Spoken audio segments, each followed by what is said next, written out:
পুরনো পৃথিবী মারা যাচ্ছে, নতুন একটা বিশ্ব জন্ম নেওয়ার জন্য ছটফট করতেছে। এখন হলো দানবদের সময়। তো দানবদের সময় অনেক অস্থিতিশীলতা হয়, অনেক অরাজকতা হয়, অনেক ঘটনা কি করতেছি আমরা, বারবার উঠে দাঁড়ায় রক্ত দিচ্ছি, পরিবর্তন করার চেষ্টা করতেছি, কিন্তু আমরা পরিবর্তনটার জন্য মূল জায়গাটার দিকে হাত দিচ্ছি না। যে পোস্ট কলোনিয়াল যে রাষ্ট্রটা, উপনিবেশ আমলের যে রাষ্ট্রযন্ত্র আমরা এখনো দানবের মতো আমাদের ঘাড়ে ক্যারি করে বেড়াচ্ছি, ওই রাষ্ট্রটা আপনি চেঞ্জ করেন নাই, কিন্তু আপনি আশা করছেন রেজাল্টটা চেঞ্জ হবে। রাষ্ট্র হলো গাড়ির মতো, আমি ড্রাইভার চেঞ্জ করবো। তো সৎ লোককে আমি যদি নিয়ে আসি, ভালো লোককে যদি আমি ক্ষমতা নিয়ে আসি, গাড়ি আমাকে মক্কায় নিয়ে যাবে। এটা সমস্যা, এটা ভুল চিন্তা। রাষ্ট্র গাড়ির মতো না, রাষ্ট্র হলো রেল গাড়ির মতো। রেলগাড়ি আপনি যে কোনো জায়গায় নিতে পারবেন না, রেলগাড়ি রেল লাইনের উপর চলে। রেলগাড়ির ইঞ্জিন রুমে আপনি পীর সাহেবকে বসান, মুফতি মুহাদ্দিসকে বসান, চোরকে বসান, পাগলকে বসান, কিচ্ছু দেওয়া আছে না। রেলগাড়ি যে জায়গায় যাওয়ার কথা হয়ে যায়। এই জমিনে যদি ইসলাম না আসে, ইসলামের ভিত্তিতে আমরা যদি নতুন ভাবে জাতিকে বিনির্মাণ করতে না পারি, নতুন পলিসি তৈরি করতে না পারি, তাহলে আমার মনে হয় বাংলাদেশের স্বতন্ত্র অস্তিত্ব থাকা ইটস কোয়েশ্চেনেবল।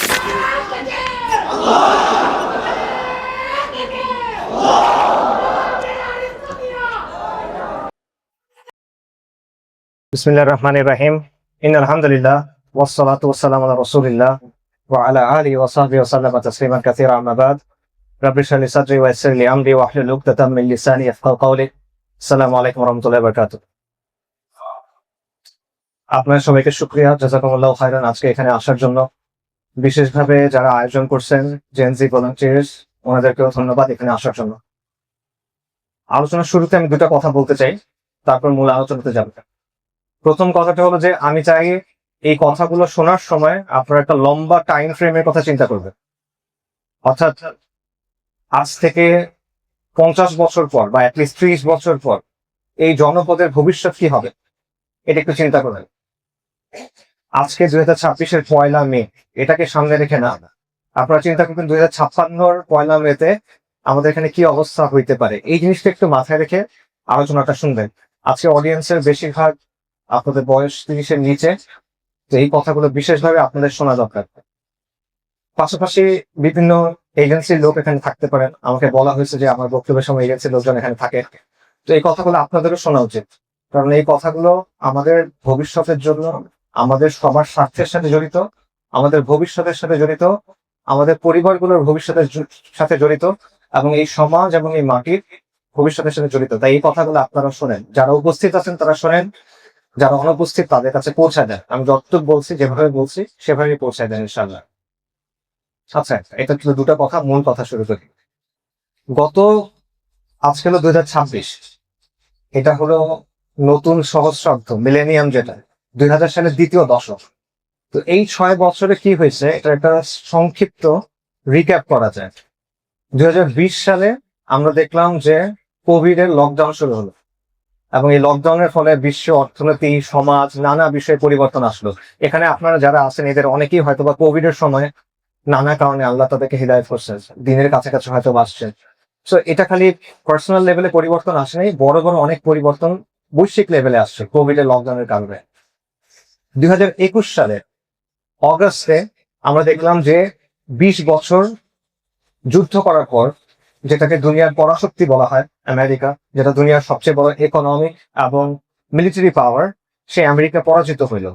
কোথায় পরাজিত হলো? আফগানিস্তানে, যেটাকে আমরা মনে করি দুনিয়ার সবচেয়ে পশ্চাৎপদ জায়গাগুলোর একটা, দুনিয়ার সবচেয়ে দুর্বল জায়গাগুলোর একটা, দুনিয়ার সবচেয়ে কি বলা যায়, ব্যাকওয়ার্ড জায়গাগুলোর একটা। সেই জায়গাতে আমেরিকা পরাজিত হইলো, এবং সেখানে আল্লাহ সুবহানাহু ওয়া তাআলা একটা ইসলামী ইমারত দান করলেন, যেখানে আজকে পৃথিবীর বুকে একমাত্র একটা জায়গা যেখানে ইসলামী শরিয়ত দ্বারা শাসন হচ্ছে। 2022 সাল, 2022-এর ফেব্রুয়ারিতে ইউক্রেন এবং রাশিয়ার যুদ্ধ শুরু হলো, যেই যুদ্ধ এখনো চলমান, এবং এই যুদ্ধের ফলে ইউরোপের রাজনীতি থেকে শুরু করে আমেরিকার রাজনীতি, অস্ত্রের প্রলিফারেশন, নানা রকম জিনিস পরিবর্তন হতে শুরু করলো, এবং এটা এখনো চলমান। 2023 সাল অক্টোবরে তুফান আল-আকসা, যেখানে ফিলিস্তিনের মুজাহিদিন জায়নিস্ট রাষ্ট্রের উপর আক্রমণ করলেন অক্টোবরের 7 তারিখ, আপনারা জানেন। এবং তারপর গত 2 বছরের বেশি সময় ধরে গাজাতে এখনো গণহত্যা চলমান, এবং এই গণহত্যা পুরো বিশ্বের সামনে স্পষ্ট করে দিল যে আন্তর্জাতিক আইন, মানবাধিকার, জাতিসংঘ, এই ব্যাপারগুলোর বাস্তবতা আসলে কি। যে চোখ বন্ধ করে রাখে তার কাছেও এটা স্পষ্ট করে দিল। 2024 সাল, 2024 সাল আমাদের জন্য গুরুত্বপূর্ণ। 2024 সালে দীর্ঘ প্রায় 17 বছরের পর বা 15 বছরের পর বাংলাদেশে ভারতীয় আধিপত্যবাদের যে গ্রিপটা ছিল সেটা কিছুটা আলগা হইল এবং আওয়ামী জাহিলিয়াতে পতন হইল। 2024 সালে 13 বছরের যুদ্ধের পর সিরিয়াতে বাশার আল আসাদ নামের এক জালিমের পতন হইল এবং আহলুস সুন্নাহর বিজয় হইল। 2025 সালে ডোনাল্ড ট্রাম্প আবার মনোনীত হইল, প্রেসিডেন্ট মনোনীত হইল। ডোনাল্ড ট্রাম্প মনোনীত হওয়া একটা ইম্পর্টেন্ট ঘটনা, কারণ আগেকার প্রেসিডেন্টটা যেভাবে কাজ করতো, আগেকার প্রেসিডেন্টটা যেভাবে সিদ্ধান্ত নিত, ট্রাম্প এভাবে সিদ্ধান্ত নেয় না। সে একটু খামখেয়ালি, আপনারা হয়তো বা খেয়াল করছেন। তো সে তার মতো করে অনেক সিদ্ধান্ত নিয়ে নেয়, যেটা আমেরিকার যে পতনটা বা আমেরিকার তারা যে ভুলগুলো করে সেই ভুলগুলোকে আরো দ্রুত গতির করে তুলছে। এবং বিশ্ব ভূরাজনীতি যেটাকে বলে, ভূরাজনীতির অনেক ঘটনা ট্রাম্পের কারণে এক্সিলারেটেড হয়েছে, মানে এগুলোর গতি অনেক বেড়ে গেছে। 2026 সালে আমরা এখন মে মাস শুরু করলাম, অলরেডি জানুয়ারি মাসে এপস্টিন ফাইল প্রকাশিত হলো, যেগুলো থেকে আমরা দেখলাম যে যারা বিশ্বে আমাদের মানবাধিকারের কথা বলে, গণতন্ত্রের কথা বলে, নীতি নৈতিকতার কথা বলে, তাদের নিজেদের জীবনটা আসলে কেমন, এটা পুরো পৃথিবীর সামনে স্পষ্ট হইল। জানুয়ারি মাসে ভেনেজুয়েলার নেতাকে অপহরণ করে আমেরিকানরা নিয়ে গেল তাদের দেশে। সো আমরা বুঝলাম যে আন্তর্জাতিক আইন জিনিসটা আসলে কেমন। এবং তারপরে ফেব্রুয়ারিতে আমরা দেখলাম ইরানের উপর ইসরায়েল এবং আমেরিকা আক্রমণ করলো, এবং আক্রমণ তারা শুরু করলো কি করে? একটা বাচ্চা মেয়েদের স্কুলে মিসাইল ধরে, যেখানে 100-র উপরে শিশু মারা গেল। তো সেখান থেকে আমরা বুঝলাম যে আন্তর্জাতিক আইন, মানবাধিকার, এই বাস্তবতাগুলো কেমন। তো এটা হলো গত 6 বছরের কথা। এই দশক এখনো শেষ হয় নাই। গত 6 বছরে শুধু এইরকম ঘটনাগুলো আমরা দেখলাম, এবং এই দশক শেষ হওয়ার আগে আমরা এরকম আরো অনেক ঘটনা দেখব। তো এই ব্যাপারটা কি, মানে বর্তমান বিশ্বে আসলে কি চলতেছে, এত কিছু কেন করতেছে, এটা ব্যাখ্যা করতে গিয়ে তুরস্কের অর্থমন্ত্রী কিছুদিন আগে, এই মাসের এপ্রিলের শুরুতে একটা কথা বলছে। সে বলছে, the old world is dyeing, পুরনো পৃথিবী মারা যাচ্ছে, a new world struggles to be born, নতুন একটা বিশ্ব জন্ম নেওয়ার জন্য ছটফট করতেছে। Now is the time for monsters, এখন হলো দানবদের সময়। তো দানবদের সময় অনেক অস্থিতিশীলতা হয়, অনেক অরাজকতা হয়, অনেক ঘটনা ঘটে, সেটা আমরা দেখতেছি। সহজ কথা হলো, আমরা বিশ্বের ইতিহাসের একটা বিশেষ মুহূর্তের মধ্য দিয়ে যাচ্ছি, যেই কারণে এতগুলো পরিবর্তন আমরা এখন দেখতেছি। এগুলো একটা আরেকটা বিচ্ছিন্ন না। আপনি যেই ঘটনাগুলো দেখতেছেন, এগুলো বেসিক্যালি একটা চেইন রিয়াকশনের মতো, একের পর এক ঘটনা ঘটতেছে এবং ঘটতে থাকবে। আমরা যেই সময়টা পার করতেছি এটাকে বলা যায় ইন্টাররেগনাম, বাংলায় যুগ সন্ধি। এটার অর্থ হলো এমন একটা সময় যখন একটা সাম্রাজ্য ছিল, সেই সাম্রাজ্য পতন ঘটে যাচ্ছে, কিন্তু নতুন কোনো সাম্রাজ্য এখনো উঠে দাঁড়ায় নাই। একটা সভ্যতা ছিল, সেটার পতন ঘটতেছে, কিন্তু নতুন কোনো সভ্যতা সেখানে এখন তৈরি হয় নাই।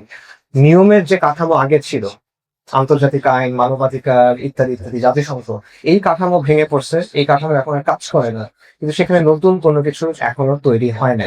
তো এইটা হলো যুগ সন্ধির সময়।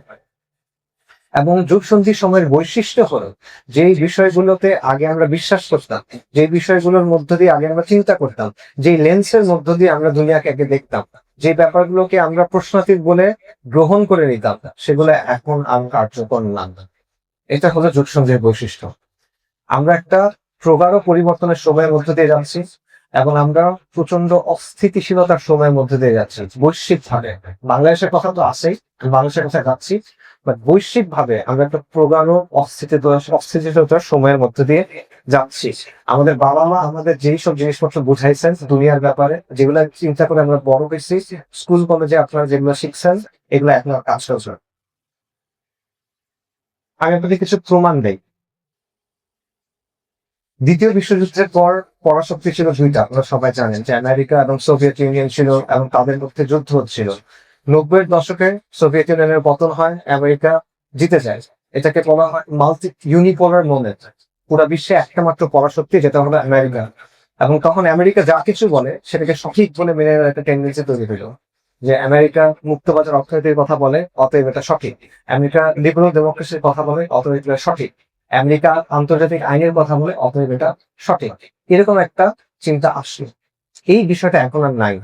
এখন আমেরিকার একার কথাতে কোনো কিছু হয় না। এক এক জায়গায় এক একজন তার ইচ্ছা মতো নিজের কাজ করার চেষ্টা করতেছে। সেটা রাশিয়া হইতে পারে, এটা চীন হইতে পারে, এটা উপমহাদেশে ভারত হইতে পারে, বা অন্য যে কোনো দেশ হইতে পারে। এবং বহুকেন্দ্রিক বিশ্বে যেটা হয়, অস্থিতিশীলতা তৈরি হয়, অরাজকতা তৈরি হয়। সহজ একটা এক্সাম্পল হলো, মনে করেন একটা অঞ্চলে একজন গডফাদার আছে এবং সে সবার কাছ থেকে চাঁদা তোলে। এখানে এক ধরনের স্থিতিশীলতা থাকবে, কিন্তু যদি দেখেন ওখানে 3-4 জন গডফাদার হয়েছে এবং সবাই চাঁদা তুলতে যাচ্ছে, তখন চাঁদার ভাগ নিয়ে তাদের মধ্যে মারামারি হয়। এটা হলো অস্থিতিশীলতা।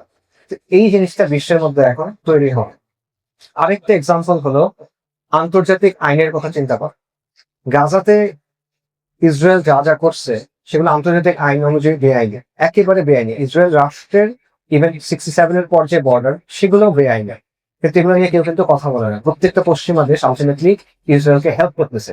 আমেরিকা একটা দেশের নেতাকে, প্রেসিডেন্টকে ধরে নিয়ে চলে আসছে, আপনি আরেকটা দেশের প্রেসিডেন্টকে ধরে নিয়ে চলে আসতে পারেন না, কিন্তু এখানে কিন্তু আন্তর্জাতিক আইন কোনো বাধা হয়ে দাঁড়াচ্ছে না।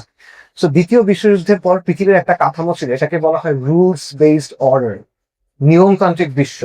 জাতিসংঘকে সবাই মানে, আন্তর্জাতিক সম্প্রদায় বলে একটা জিনিস আছে, সবাই এটাকে মানে, এবং দেশগুলো একে অন্যের সাথে যুদ্ধ করে না, যুদ্ধ করলেও তারা কিছু নিয়ম মেনে চলে, ইত্যাদি ইত্যাদি। এই বিষয়গুলো এখন আর কেউ মানে না। নেটো নাম একটা সামরিক জোট আছে, যেটা দুনিয়ার সবচেয়ে শক্তিশালী সামরিক জোট মনে করা হয়। দ্বিতীয় বিশ্বযুদ্ধের পর থেকে এই জোটটা পৃথিবীর ভূ রাজনীতিকে প্রভাবিত করছে ব্যাপকভাবে, অনেকে বলবে নিয়ন্ত্রিত করছে। এই নেটোকে নিয়ে এখন পশ্চিমে অনেক প্রশ্ন। খোদ ট্রাম্প সে নেটোর মধ্যে থাকতে চায় না। সে বলে যে সব কষ্ট আমরা করি, সব সৈন্য আমাদের, সব অস্ত্র আমাদের, তোমরা টাকাও দাও না, আমরা কেন এটা করবো? সো নেটোর মতো সামরিক জোট নিয়ে পশ্চিমের মধ্যে এখন সন্দেহ। আপনারা পেট্রো ডলারের নাম শুনছেন, রাইট? পেট্রো ডলার জিনিসটা কি? দ্বিতীয় বিশ্বযুদ্ধের পর থেকে বেশিরভাগ বিশ্বের বেশিরভাগ দেশ একটা সিদ্ধান্তে আসে যে তারা তাদের কারেন্সি যেগুলোকে মুদ্রা বলা হয়, সেটার এগেনস্টে স্বর্ণ রাখবে না। আমেরিকা স্বর্ণের কি বলে গ্যারান্টার হবে, তো তারা স্বর্ণে তাদের রিজার্ভ রাখবে না। এবং 70-এর দশক থেকে যেটা হয়, আন্তর্জাতিক ট্রেড যেটাকে বলা হয়, আন্তর্জাতিক বাণিজ্যের একমাত্র মাধ্যম হয়ে দাঁড়ায় ডলার। পেট্রোল শুধুমাত্র ডলারে বিক্রি করা হবে, সো ডলার সবাই ইউজ করে, কারণ পেট্রোল সবার লাগে। সহজ ভাষায় ডলার হলো পুরা বিশ্বের মুদ্রা। পুরা বিশ্বের মানুষ যখন কেনাকাটা করে, তখন তারা ডলারের মাধ্যমে কেনাকাটা করে। পুরো বিশ্বের দেশগুলো যখন কেনাকাটা করে, তারা ডলারের মাধ্যমে কেনাকাটা করে। শুধু তাই না, আমরা যখন আমাদের ন্যাশনাল রিজার্ভ রাখি, তখন আমরা এটা ডলারের মাধ্যমে রাখি, যেমন বাংলাদেশ এখনো রাখে। কিন্তু এই জিনিসটা এখন পরিবর্তন হয়ে যাচ্ছে, এবং এই জিনিস অনেক বড় এবং ইম্পর্টেন্ট একটা বিষয়, কারণ আমেরিকার পৃথিবীতে যে অবস্থান, এই অবস্থানের পেছনে ডলারের একটা বড় ভূমিকা আছে। কিন্তু এখন আপনি দেখবেন ইরানের সাথে অনেকেই ট্রেড করতেছে, বাণিজ্য করতেছে, তারা কিন্তু ডলারের মাধ্যমে তেল কেনাবেচা করতেছে না, তারা ইরানের যে কারেন্সি সেটার মাধ্যমে করতেছে। অনেকে ইউয়ানের মাধ্যমে করতেছে, চাইনিজ কারেন্সি, অনেকে রুবেলের মাধ্যমে করতেছে, রাশিয়ান কারেন্সি। ইন্ডিয়ার সাথে অনেকে রুপির মাধ্যমে করতেছে। অর্থাৎ ডলারের যে আধিপত্য সেটা এখন আর নাই। এটা অনেক বড় এবং ইম্পর্টেন্ট একটা বিষয় ছিল। ইভেন ফ্রান্সের স্বর্ণের যে রিজার্ভ, শত শত স্বর্ণ বা এর চেয়ে বেশি অ্যাকচুয়ালি, সেগুলো আমেরিকার কাছে রাখা ছিল। কিন্তু ফ্রান্স রিসেন্টলি যেটা করছে, সেটা হলো আমেরিকার কাছে থাকা স্বর্ণগুলো বিক্রি করে আলাদাভাবে নিজেরা স্বর্ণ কিনে নিছে রাষ্ট্র হিসেবে। অর্থাৎ আমেরিকার উপর যে ভরসাটা পুরো ওয়ার্ল্ডের ছিল, আমেরিকার অর্থনীতির উপর যে ভরসা ছিল, আমেরিকার কারেন্সির উপর যে ভরসা ছিল, সেটা কিন্তু এখন আর নাই। সো এই সবগুলো জিনিস প্রমাণ যে বিশ্ব ব্যবস্থা পরিবর্তন হয়ে যাচ্ছে। পেট্রো ডলারের ব্যাপারটা, নেটো জোটের ব্যাপারটা, ইউক্রেন রাশিয়ার যুদ্ধ, গাজা গণহত্যা, ভেনিজুয়েলার ঘটনা, ইরানের ঘটনা। এবং এটা আমার কথা না, আপনি দেখবেন জার্মানির চ্যান্সেলর ফ্রেডরিক মার্জ কিছুদিন আগে একটা বক্তব্য দিচ্ছে, সেখানে সে বলছে যে দ্বিতীয় বিশ্বযুদ্ধের পর পৃথিবী যেভাবে চলছে, এভাবে আর পৃথিবী চলবে না, পৃথিবী বদলা যাচ্ছে। কানাডার চ্যান্সেলর সে বলতেছে যে আন্তর্জাতিক বিশ্ব ব্যবস্থা এটা শেষ, এটা দিয়ে এখন আর চলবে না, এটা পরিবর্তন হয়ে গেছে। আরেকটা বিষয় দেখেন, আমরা বড় হয়েছি পশ্চিমা কিছু মতাদর্শকে সত্য মেনে। আমরা যখন থেকে বড় হয়েছি, জন্মের পর থেকে আমরা শুনছি যে পশ্চিমা কিছু মতাদর্শ আসে, এগুলোকে সবাই সত্য হিসেবে মানে। বাস্তবতা হলো পশ্চিম একসময় ধর্মীয় বিশ্বাসে ছিল। তাদের ধর্ম ছিল খ্রিস্টানিটি, খ্রিস্ট ধর্ম। পশ্চিমে খ্রিস্ট ধর্মের প্রভাব কমে গেল নানা কারণ। এই কমে যাওয়ার ফলে একটা শূন্যস্থান তৈরি হয়। সেই শূন্যস্থানটা পূরণ করার জন্য সেখানে কিছু মতাদর্শ আসলো, কিছু সেকুলার মতাদর্শ আসলো, যেমন গণতন্ত্র, যেমন লিবারালিজম, যেমন সমাজতন্ত্র, যেমন ন্যাশনালিজম, রাইট? এই ধরনের জিনিসপত্রগুলো। এবং ধর্ম যে কাজটা করতো এই মতাদর্শগুলো ওই একই কাজ করার চেষ্টা করলো। তো ধর্ম কি করে? ধর্ম আপনাকে ভালো মন্দের ধারণা দেয়, ভালো মন্দের মাপটাকে দেয়। ধর্ম আপনাকে বলে যে আপনার জীবনটা আপনার কিভাবে যাপন করা উচিত। ধর্ম আপনাকে বলে যে নৈতিকতা কেমন হওয়া উচিত। ধর্ম আপনাকে বলে যে সমাজ এবং শাসন কেমন হওয়া উচিত। ধর্ম পবিত্রতার কথা বলে, ধর্ম শহীদ হওয়ার কথা বলে, রাইট? এই বিষয়গুলো ধর্ম বলে। তো এই একই জিনিস আপনি দেখবেন এই সেকুলার মতাদর্শগুলোর মধ্যে আছে। তারা বলে যে আপনার কিভাবে জীবনযাপন করা উচিত, তারা বলে নৈতিকতা কেমন হওয়া উচিত, তারা বলে সমাজ কিভাবে চলা উচিত, তারা বলে শাসন কিভাবে হওয়া উচিত। এমনকি তারা পবিত্রতার কথা বলে, যেমন পবিত্র সংবিধান, পবিত্র শহীদ মিনার, রাইট? আর অনেক কিছু পবিত্র আছে না, পবিত্র পতাকা, পবিত্র জাতীয় সঙ্গীত। তারা শহীদ হওয়ার কথা বলে। শহীদ হওয়া সম্পূর্ণভাবে একটা ধর্মীয় ধারণা। এর বাইরে, ধর্মের বাইরে শাহাদাতের কোনো আইডিয়া নাই। যে কোনো ধর্ম হতে পারে, অনেক ধর্মেই আছে, কিন্তু ধর্মের বাইরে ম্যাটেরিয়ালিস্টিক সেন্সে শহীদ হওয়ার কোনো অর্থ হয় না। কিন্তু এই জিনিসটা কিন্তু সেগুলোর মতাদর্শগুলো গ্রহণ করছে। এবং এই কারণেই পশ্চিমের অনেক গবেষক, মুসলিম গবেষক না, পশ্চিমের অনেক গবেষক বলছিলেন যে গত শতাব্দীর সবচেয়ে প্রভাবশালী যে মতাদর্শগুলো আছে, বিশেষ করে কমিউনিজম, ন্যাশনালিজম এবং লিবারাল ডেমোক্রেসি বা লিবারালিজম, তারা বলছেন যে এগুলো হলো পলিটিক্যাল রিলিজিয়ান, এগুলো হলো রাজনৈতিক ধর্ম। আগে ধর্ম যে কাজটা করতো এগুলো সেই কাজটা করে। তো এগুলোর এখন এই ধর্মগুলো মিথ্যে প্রমাণিত হয়েছে। কিভাবে প্রমাণিত হয়েছে? আমি তিনটা এক্সাম্পল দিচ্ছি। সেকুলারিজমের কথা বলে, সেকুলারিজম কি বলে? ধর্মনিরপেক্ষতা। বাংলাদেশে বলে অসাম্প্রদায়িকতা। এটা কি বলে? এটা বলে যে ধর্মের নামে যখন শাসন হয় তখন হানাহানি হয়, ধর্মের নামে যখন শাসন হয় তখন খুনোখুনি হয়, শান্তি থাকে না। শান্তি আসবে কিভাবে? ধর্ম নিরপেক্ষ একটা শাসন লাগবে, কোনো ধর্ম না, ধর্ম যার যার শাসন সবার, এটা একটা জিনিস। আচ্ছা আচ্ছা, এটা হলো বক্তব্য। বাস্তবতা কি? বাস্তবতা হলো গত শতাব্দীটা ছিল সেকুলার শতাব্দী। গত শতাব্দীতে পৃথিবীর অধিকাংশ মানুষ সেকুলার শাসনের অধীনে ছিল কোনো না কোনো ফর্মে। এবং গত শতাব্দী হলো মানব ইতিহাসের মধ্যে সবচেয়ে রক্তাক্ত শতাব্দী পুরো হিস্ট্রির মধ্যে। আমরা তো পুরো হিস্ট্রি জানি না, যতটুকু হিস্ট্রি জানি এর মধ্যে এই পরিমাণ ধ্বংসযজ্ঞ, এই পরিমাণ পাইকারি হত্যা আর কোনো শতাব্দীতে হয় নাই, গত শতাব্দীতে হয়েছে। গত শতাব্দীতে দুটো বিশ্বযুদ্ধ হয়েছে। আসলে বিশ্বযুদ্ধ না, এটা হলো ইউরোপিয়ানদের যুদ্ধ, কিন্তু ইউরোপিয়ানরা মনে করে তারাই বিশ্ব, তাদের মধ্যে যুদ্ধ হলো এটা বিশ্বযুদ্ধ। তো দুটো বিশ্বযুদ্ধে 8 কোটি মানুষ মারা গেছে, 8 কোটি মানুষ। সোভিয়েত ইউনিয়ন এবং চায়নাতে, মানে কমিউনিস্ট চায়নাতে 10 কোটি মানুষ মারা গেছে। যোগ করেন 18 কোটি মানুষ, বাংলাদেশের জনসংখ্যার সমান, রাইট? জবিগনিউ ব্রেজিনস্কি নামে এক ভদ্রলোক ছিলেন, আমেরিকান ন্যাশনাল সিকিউরিটি অ্যাডভাইজার। তার একটা বক্তব্য আছে, তার বইতে উনি বলতেছেন যে গত শতাব্দীতে সেকুলার মতাদর্শগুলোর কারণে মানুষ মারা গেছে 17 কোটি, প্রায় 17 কোটি। আমেরিকার একজন রাষ্ট্রবিজ্ঞানী ছিল, ওনার নাম R.J. রোমেল। উনি বলছেন এই সেকুলার শাসনের অধীনে রাষ্ট্রগুলো নিজেরা একজন একজন সে যুদ্ধ করে এবং যুদ্ধ করে মানুষ মারে, এটা তো হয়। এর চেয়ে ভয়ঙ্কর একটা ব্যাপার হবে, সেটা হলো রাষ্ট্রগুলো নিজের নাগরিককে হত্যা করে। কথা বুঝছে? বাংলাদেশের রাষ্ট্র নিজের নাগরিককে হত্যা করছে, করছে তো, জানেন তো? আচ্ছা ঠিক আছে। তো উনি বলতেছেন, একটা হিসাব করছেন, হিসাব করে দেখাইছেন যে গত শতাব্দীতে রাষ্ট্রগুলো নিজের নাগরিককে হত্যা করছে কতজন? 26 কোটি। নিজের নাগরিককে, এটা কিন্তু আরেকজন নাগরিক না, 26 কোটি মানুষ। উনি এটার জন্য একটা শব্দ তৈরি করছেন, ডেমোসাইড। মানে রাষ্ট্র যে হারে নিজের নাগরিককে হত্যা করছে, এটাকে আপনি পুরনো কোনো শব্দ দিয়ে ব্যক্ত করতে পারতেছেন, একটা নতুন শব্দ লাগতেছে, ডেমোসাইড। এটা হলো সেকুলারিজমের অবস্থা। সেকুলারিজমের দাবি কি ছিল? ধর্ম দিয়ে শাসন হলে মারামারি হবে, খুনোখুনি হবে, এই জন্য ধর্মনিরপেক্ষ শাসন লাগবে। এটা হলো ধর্মনিরপেক্ষ শাসনের অবস্থা। আচ্ছা আচ্ছা, গণতন্ত্রের কথা দেখেন। গণতন্ত্র কি বলে? গণতন্ত্রের মানে হলো শাসন ব্যবস্থায় জনগণের ইচ্ছার প্রতিফলন ঘটবে, রাইট? সুন্দর একটা কথা, শাসন ব্যবস্থায় জনগণের অভিপ্রায়ের প্রতিফলন ঘটবে। আরো কথা আছে, জনগণ সার্বভৌম, জনগণ সার্বভৌম ক্ষমতার অধিকারী, জনগণ যা বলবে তারই আইন। আচ্ছা, বাস্তবতা দেখেন, গাজাতে গত 2 বছর ধরে গণহত্যা চলতেছে। পশ্চিমা বিশ্বের অনেক মানুষ এই গণহত্যার বিপক্ষে। তারা এই গণহত্যার বিপক্ষে রাস্তায় মার্চ করছে, প্রসেশন করছে, পদযাত্রা করছে, তারা এটা নিয়ে লেখালেখি করছে, তারা এটা নিয়ে সোশ্যাল মিডিয়াতে কথাবার্তা বলছে। প্রত্যেকটা পশ্চিমা দেশে এটা হয়েছে, ইউরোপে হয়েছে, আমেরিকাতে হয়েছে। কিন্তু এই জিনিসটা বদলায় যায়। ডেমোক্রেট গভর্নমেন্ট গিয়ে রিপাবলিকান গভর্নমেন্ট আসছে, কিন্তু সরকারের পলিসি বদলায় যায়। তো জনগণ চায় যুদ্ধ না হোক, কিন্তু সরকার ঠিকই যুদ্ধ করে। সরকার, সরকারি দল বদলায় কিন্তু পলিসি বদলায় না। তাহলে এখানে জনগণের অভিপ্রায়ের প্রতিফলন কোথায়? আলটিমেটলি জনগণের অধিকারের প্রতিফলন কিন্তু নাই। এটা জাস্ট একটা এক্সাম্পল, এরকম আরো অনেক এক্সাম্পল আছে। বেসিক্যালি যারা বিলিয়নিয়ার, যাদের বিলিয়ন বিলিয়ন টাকা, ইলন মাস্ক, জেফ বেজোস, এই টাইপের লোকজন যারা মিডিয়াগুলোকে নিয়ন্ত্রণ করে, এবং জেফ্রি এপস্টিনের মতো লোকজনের সাথে যাদের সম্পর্ক, এই টাইপের লোকগুলোই আলটিমেটলি পশ্চিমা গণতন্ত্রের ফলাফলকে নিয়ন্ত্রণ করে। জনগণকে দেখানো হয় যে হ্যাঁ তুমি ভোট দিবা, তোমার ইচ্ছার একটা মূল্য আছে, তুমি যা চাও সেটার প্রতিফলন ঘটবে, আসলে ঘটে না। তো গণতন্ত্রের অবস্থাটা হলো যে আপনাকে একটা গাড়িতে বসানো হয়েছে এবং আপনাকে স্টিয়ারিং দেওয়া হয়েছে এবং আপনি ভাবতেছেন গাড়িটা আপনি চালাচ্ছেন, বাট গাড়িটা আসলে টেসলা। সো গাড়িটা অটোমেটিকে চলতেছে, আপনার কোনো নিয়ন্ত্রণ নাই।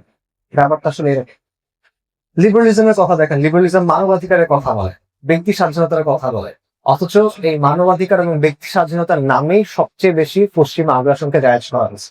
এই মানবাধিকারের নামে তারা আমাদেরকে ফেমিনিজম গিলাতে চায়, এই মানবাধিকারের নামে তারা আমাদেরকে এলজিবিটি আইডিওলজি গিলাতে চায়। কিন্তু আলটিমেটলি যখন একটা মানে লিটারালি আমরা চোখের সামনে দেখতেছি রাস্তাতে শিশুদের হত্যা করা হচ্ছে, নারীদের রেপ করা হচ্ছে, পুরুষদের রেপ করা হচ্ছে, আপনারা খবর দেখে ইসরায়েলি কারাগারগুলোতে পুরুষ বন্ধুদের সাথে কি করা হচ্ছে, চিন্তা করতে পারবে না, বলার মতো না বিষয়। তখন কিন্তু কেউ কিছু করতে চাচ্ছে, তখন কিন্তু আন্তর্জাতিক আইন নাই, মানবাধিকার নাই, মানবাধিকার লঙ্ঘনও নাই। সো এটা প্রমাণ করে যে লিবারালিজম আসলে কি। সো এই বিষয়গুলো আসলে কি দেখায়, আমি জাস্ট কয়েকটা এক্সাম্পল দিলাম যে আসলে যে বিশ্ব ব্যবস্থা আমরা দেখে বড় হয়েছি, এটা আগেও যে প্রপারলি কাজ করতো তা না, কিন্তু এখন এটা একেবারেই কাজ করতেছে না, এটা ভেঙে পড়তেছে। এবং এই ভেঙে পড়ার সময়টা গুরুত্বপূর্ণ, কারণ এই ভাঙার সময়ে পরবর্তীতে কোন জিনিসটা আসবে সেটা ঠিক হবে।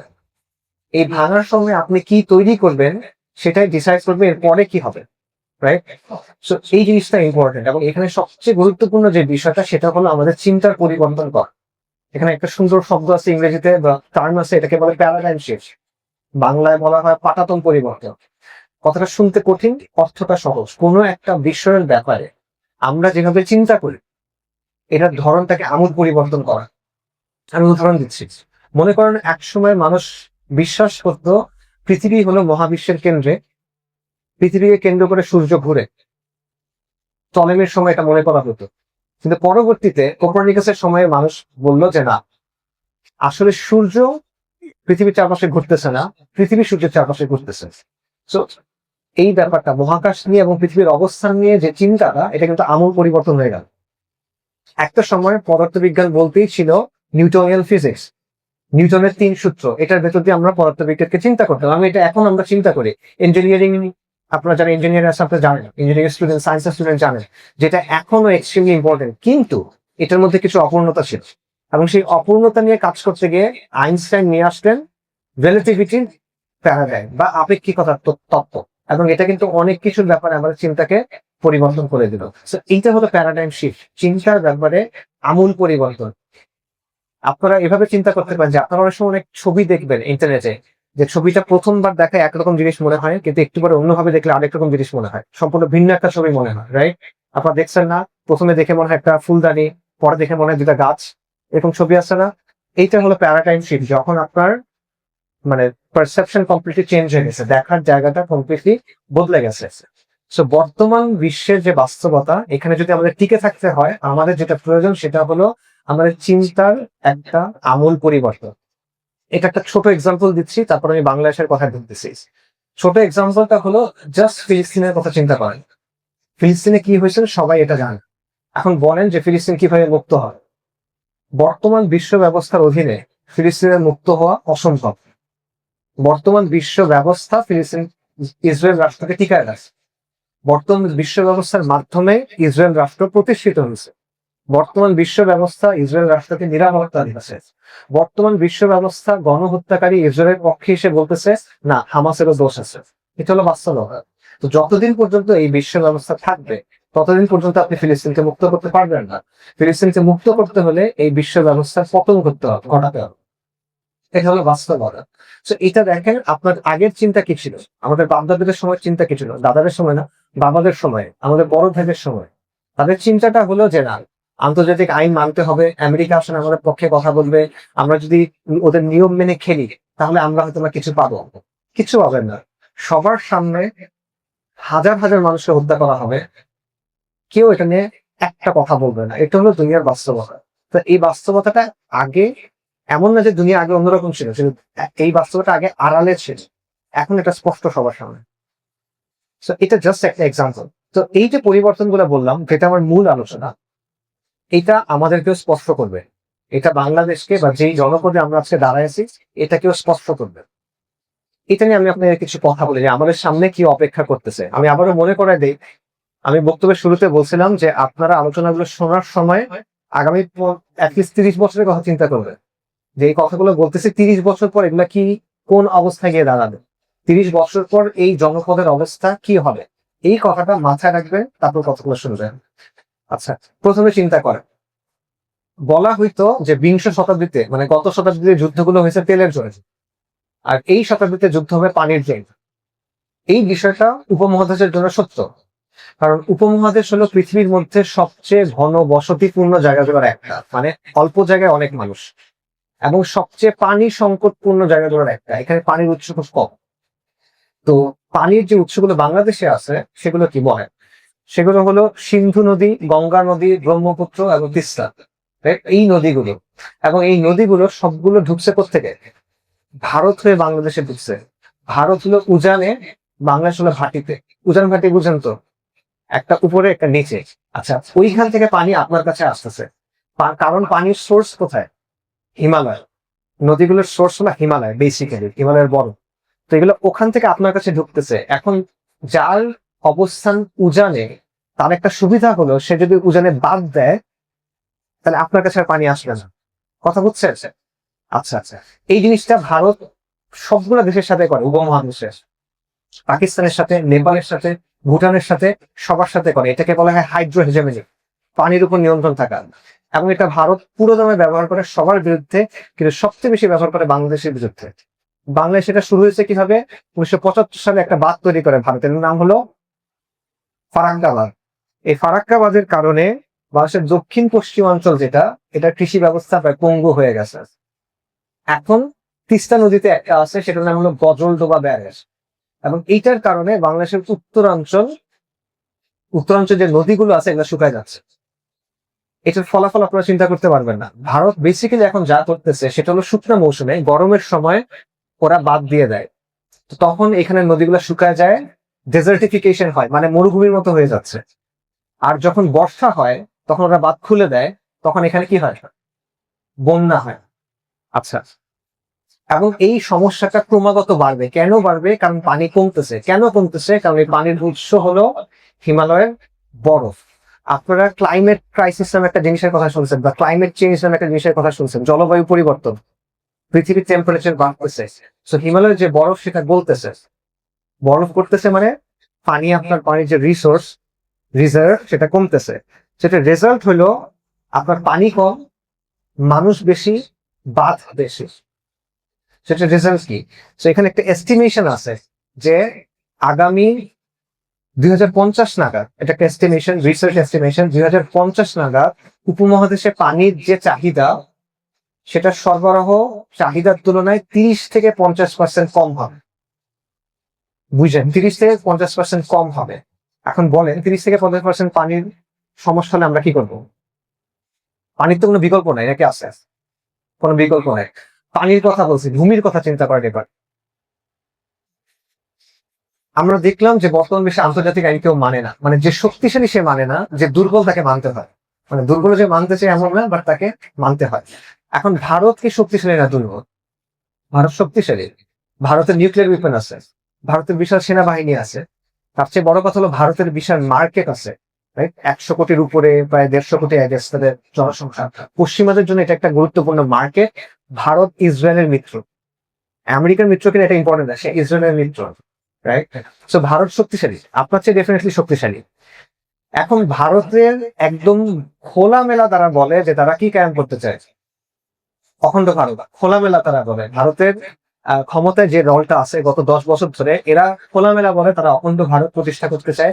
ভারতের আহ সংসদের যে ভবন, সংসদ ভবনে তারা একটা মাইক বসাইছে, মানচিত্র বসাচ্ছে, একটা ম্যাপ বসেছে, যে ম্যাপের মধ্যে তারা দেখাচ্ছে অখণ্ড ভারতের ম্যাপ, যেখানে বাংলাদেশ, পাকিস্তান সবকিছু ভারতের ভেতরে।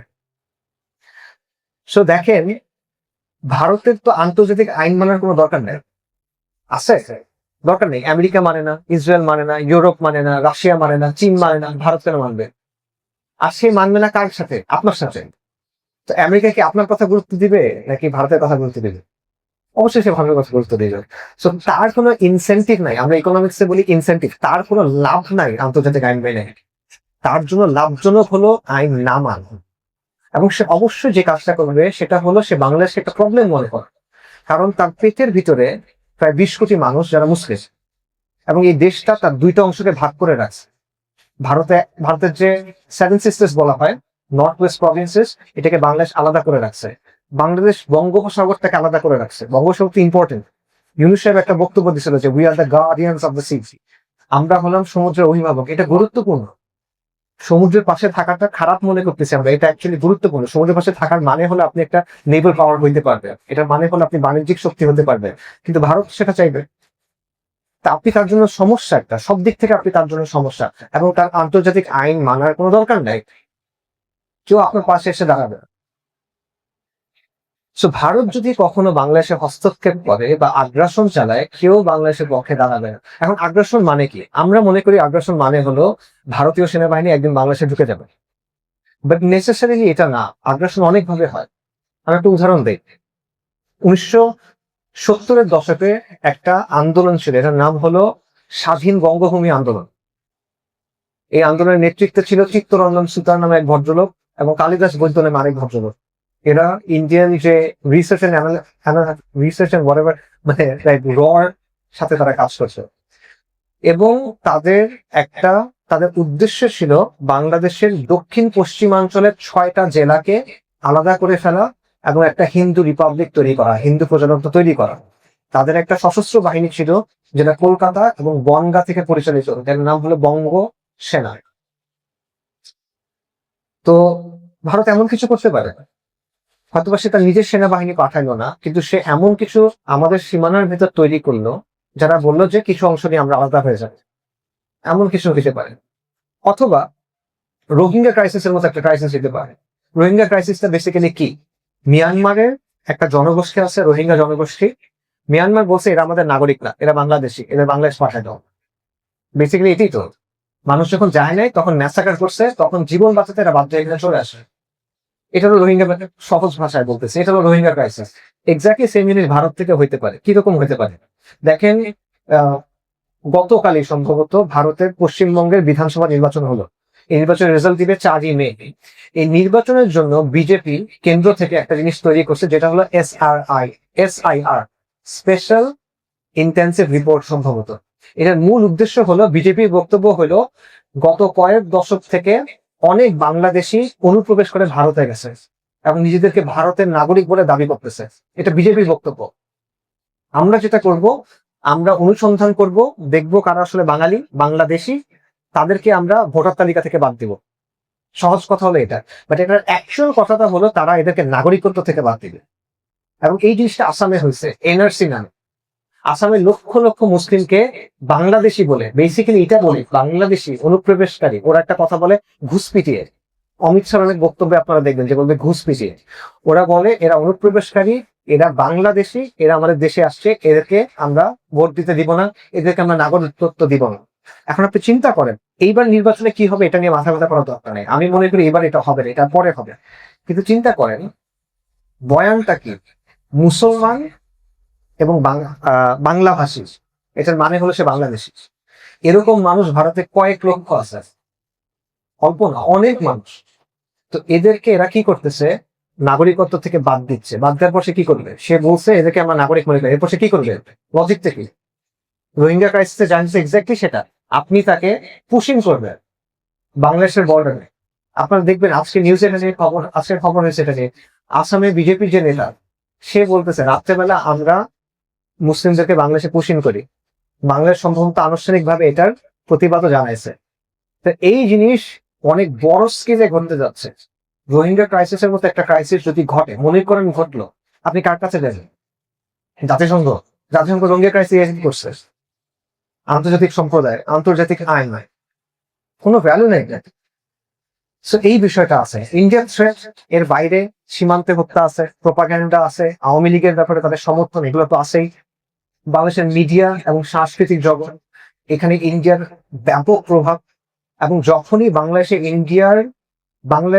ইন্ডিয়ার রাজনৈতিক প্রভাব কমে, তখনই তারা দুটো কাজ করে। একটা হলো মিডিয়া এবং সাংস্কৃতিক জগতে ব্যাপক প্রোপাগান্ডা চালায়, আরেকটা হলো তাদের গোয়েন্দা নেটওয়ার্কের মাধ্যমে দেশের মধ্যে অস্থিতিশীলতা তৈরি করতো। সবসময় এটা দেখবে, এবং আবারও কিন্তু এই জিনিসটা চলতেছে। এবং অলরেডি আওয়ামীপন্থী যারা এবং ইন্ডিয়াপন্থী যারা, তারা মিডিয়াতে ব্যাপক বিনিয়োগ করতেছে, তারা অলরেডি বিভিন্ন বয়ান তৈরি করতেছে।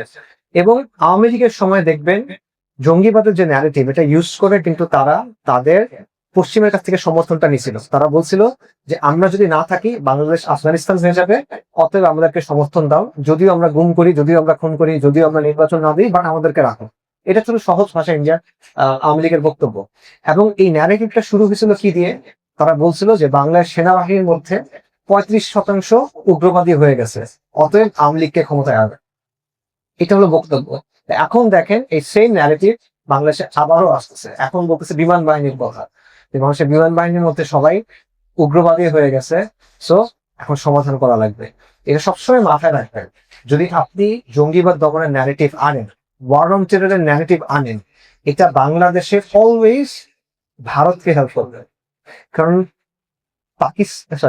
আমেরিকা কখনো ভারতের বাইরে অন্য কাউকে এখানে বিশ্বাস করবে না।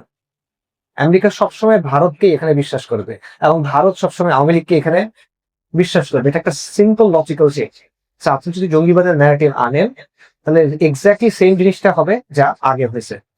এবং আপনারা জানেন যে পিলখানা ম্যাসাকার, এটাও কিন্তু আওয়ামী লীগের সময় হয়েছে, এবং এটা প্রমাণিত এখন যেটা একটা ভারতের মদদে ঘটা বিষয়। তো সহজ ভাষায় বাংলাদেশের প্রতিরক্ষা রিলেটেড যে কোনো কিছুকে ভারত সবসময় অ্যাটাক করার চেষ্টা করবে। এই রিস্কটা আমাদের সামনে আছে। মিয়ানমারের কথা দেখেন, মিয়ানমারকে ঘিরে একটা বিশাল খেলা চলতেছে, the great game of geopolitics. এখানে 3টা প্লেয়ার আছে যারা সবগুলো বাইরের প্লেয়ার। একটা প্লেয়ার হলো চীন, একটা প্লেয়ার হলো আমেরিকা, একটা প্লেয়ার হলো ভারত। চীনের খেলাটা কি? আপনারা এখন সবাই হরমুজ প্রণালীর কথা জানেন, যে হরমুজ প্রণালী একটা সরু সমুদ্র পথ, যেটার ভেতর দিয়ে পৃথিবীর বেশিরভাগ বাণিজ্য সংক্রান্ত জাহাজগুলো চলাচল করে, রাইট? সো হরমুজ প্রণালী বন্ধ হয়ে গেলে পুরো ইকোনমির উপর প্রভাব পড়ে, গ্লোবাল ইকোনমির উপর প্রভাব পড়ে। হরমুজ প্রণালীর মতো আরেকটা প্রণালী আছে, যেটা এর চেয়ে সরু, এর চেয়ে ইম্পর্টেন্ট। এটার নাম হলো মালাক্কা প্রণালী, দ্য স্ট্রেট অফ মালাক্কা, এবং এটা এর চেয়ে ছোট। চীনের যে বিশাল অর্থনীতি, এই অর্থনীতির জন্য যে তেল লাগে, সেই তেলের 60 থেকে 80% যায় এই মালাক্কা প্রণালী দিয়ে। ঠিক আছে, ফলো করতেছে? এখন যদি কেউ এই মালাক্কা প্রণালী বন্ধ করে দেয়, মানে যদি আমেরিকা এই মালাক্কা প্রণালী বন্ধ করে দিতে পারে, তাহলে চীনের কি হবে? চীনের ইকোনমি কোলাপস করবে। তো এই জন্য চীন যে কাজটা করতে চায়, সেটা হলো সে একটা বিকল্প রুট চাচ্ছে তার তেলের জন্য। এবং সেই বিকল্প রুটটা কি? বিকল্প রুটটা হলো আরাকানের মাধ্যমে। আরাকানে কিয়াক ফিউ নামে একটা জায়গা আছে, অদ্ভুত নাম, বাট সেইখানে চীন একটা গভীর সমুদ্র বন্দর তৈরি করছে, ডিপ সি পোর্ট। এবং তারা এখানে একটা স্পেশাল ইকোনমিক জোন তৈরি করছে, যার উদ্দেশ্য হলো তেল ওই বন্দরে আসবে এবং ওখান থেকে পাইপলাইনের মাধ্যমে চীনে যাবে, চীনের ইউনান প্রদেশে। এবং এরকম একটা পাইপলাইন তারা তৈরি করছে। সহজ ভাষায় চীন চায় না যে তাদের সব তেল মালাক্কা প্রণালীর মধ্য দিয়ে যাক, তারা একটা বিকল্প রুট চায়। সেই বিকল্প রুটটা হলো আরাকানের মধ্য দিয়ে। ওকে, এটার জন্য তারা সেখানে গভীর সমুদ্র বন্দর বানাইছে, পাইপলাইন বানাইছে, বিশেষ ইকোনমিক জোন বানাইছে। আচ্ছা, আমেরিকা কি চায়? আমেরিকা চায় চীনকে থামাইতে, কারণ আমেরিকার মূল কম্পিটিটর, এখন পিয়ার কম্পিটিটর বলা হয়, এটা হলো চীন। সো সে চায় চীনের উত্থান যেন না ঘটে। সে চায় এই বঙ্গোপসাগরে তার যেন একটা প্রভাব থাকে। সে চায় চীনের সাপ্লাই রুট গুলাকে যেন সে প্রভাবিত করতে পারে, বন্ধ করতে পারে। এই জন্য আমেরিকা কি করে? আমেরিকা এগুলো সুন্দর সুন্দর নাম দেয়। আমেরিকা এটার নাম দিচ্ছে ইন্দো প্যাসিফিক স্ট্র্যাটেজি। এবং সে বলছে ইন্দো প্যাসিফিক স্ট্র্যাটেজি হলো বেসিক্যালি সে চীনকে ঘিরে ফেলতে চায় এবং চীনের সাপ্লাই রুটগুলো বন্ধ করতে চায়। এবং এই জন্য সে বার্মাতে যে সিভিল ওয়ার হচ্ছে না, বার্মার সিভিল ওয়ারে যেটা সরকারি দল, সেটা চীনের যে মেগা প্রকল্পগুলো আছে এগুলাকে সিকিউরিটি দিচ্ছে। তো এই জন্য আমেরিকা কি করতেছে? সে যারা সরকারের বিরুদ্ধে লড়াই করতেছে তাদেরকে সমর্থন দিচ্ছে। কথা বুঝছে? যারা সরকার আছে তারা চীনের মিত্র, যারা বিরোধী পক্ষ আছে আমেরিকা তাদেরকে সাহায্য করতেছে। এখানে আরো কিছু প্যাচ আছে, ওটাতে আপাতত যাচ্ছি না। আচ্ছা, এটা হলো চীন এবং আমেরিকা। ভারতের প্রকল্প কি? ভারতের একটা প্রকল্প আছে, সেটাও আরাকানে, এবং এটার নাম হলো কালাদান মাল্টি মোডাল প্রজেক্ট। এটার উদ্দেশ্য কি? ওই যে সেভেন সিস্টার্স আছে না, সেভেন সিস্টার্সে কোনো কিছু নিতে হলে তার নিচে হয় ওই চিকেন স্নেক দিয়ে শিলিগুড়ি করিডোর, যেটা একটা সরু জায়গা বাংলাদেশের উপর দিয়ে। তারা এটার একটা বিকল্প চায়, এবং বিকল্পটা চায় সমুদ্র পথে, কলকাতা থেকে সমুদ্র পথে আরাকান দিয়ে। এবং এই প্রজেক্টটার নাম হলো Kaladan multi modal project. So এই তিনটা শক্তি কারাকারি করতেছে। বার্মাতে সিভিল ওয়ার চলতেছে, গৃহযুদ্ধ চলতেছে, আমেরিকা, চীন এবং ভারত তাদের নানা প্রকল্প আছে, বাংলাদেশ করছে এটার মাঝখানে। ঠিক আছে? এবং পুরা অঞ্চলটা এখানে একটা ধরনের ছায়া যুদ্ধ চলতেছে। এখন যুদ্ধে কি লাগে? যুদ্ধে লাগে অস্ত্র, যুদ্ধে লাগে মানুষ, আর যুদ্ধে লাগে রসদ। তো আরাকানে যদি আপনি মানুষ, রসদ এবং অস্ত্র নিতে চান, সবচেয়ে ভালো রুট কোনটা? চট্টগ্রাম বন্দর এবং কক্সবাজার। সবচেয়ে ভালো রুট কোনটা? চট্টগ্রাম বন্দর এবং কক্সবাজার। তার মানে এই লড়াইয়ের ভেতরে আপনি আটকা পড়ে গেছেন, এবং এখানে আপনার স্বার্থ কিন্তু কেউ দেখতেছে না, সবাই তার নিজের স্বার্থ দেখতেছে। আরাকান আর্মির কথা চিন্তা করেন, মায়ানমারের গভর্নমেন্ট খারাপ, কোনো প্রশ্ন নাই। মায়ানমারের গভর্নমেন্ট ম্যাসাকার চালাইছে আমাদের মুসলিম রোহিঙ্গা ভাই বোনদের উপরে, এবং গণহত্যা চালাইছে, নো ডাউট। কিন্তু আরাকান আর্মির কি অবস্থা? আরাকান আর্মিও রোহিঙ্গাদের উপর ম্যাসাকার চালায়। রিসেন্টলি রোহিঙ্গাদের যে ইনফ্লাক্স গুলো ঘটছে, এদের বেশিরভাগের কারণ হলো আরাকান আর্মির অ্যাটাক। এর চেয়ে বড় সমস্যা হলো আরাকান আর্মি একটা এথনো ন্যাশনালিস্ট মুভমেন্ট, সহজ ভাষায় উগ্র জাতিবাদী মুভমেন্ট। এটা কেন প্রবলেম?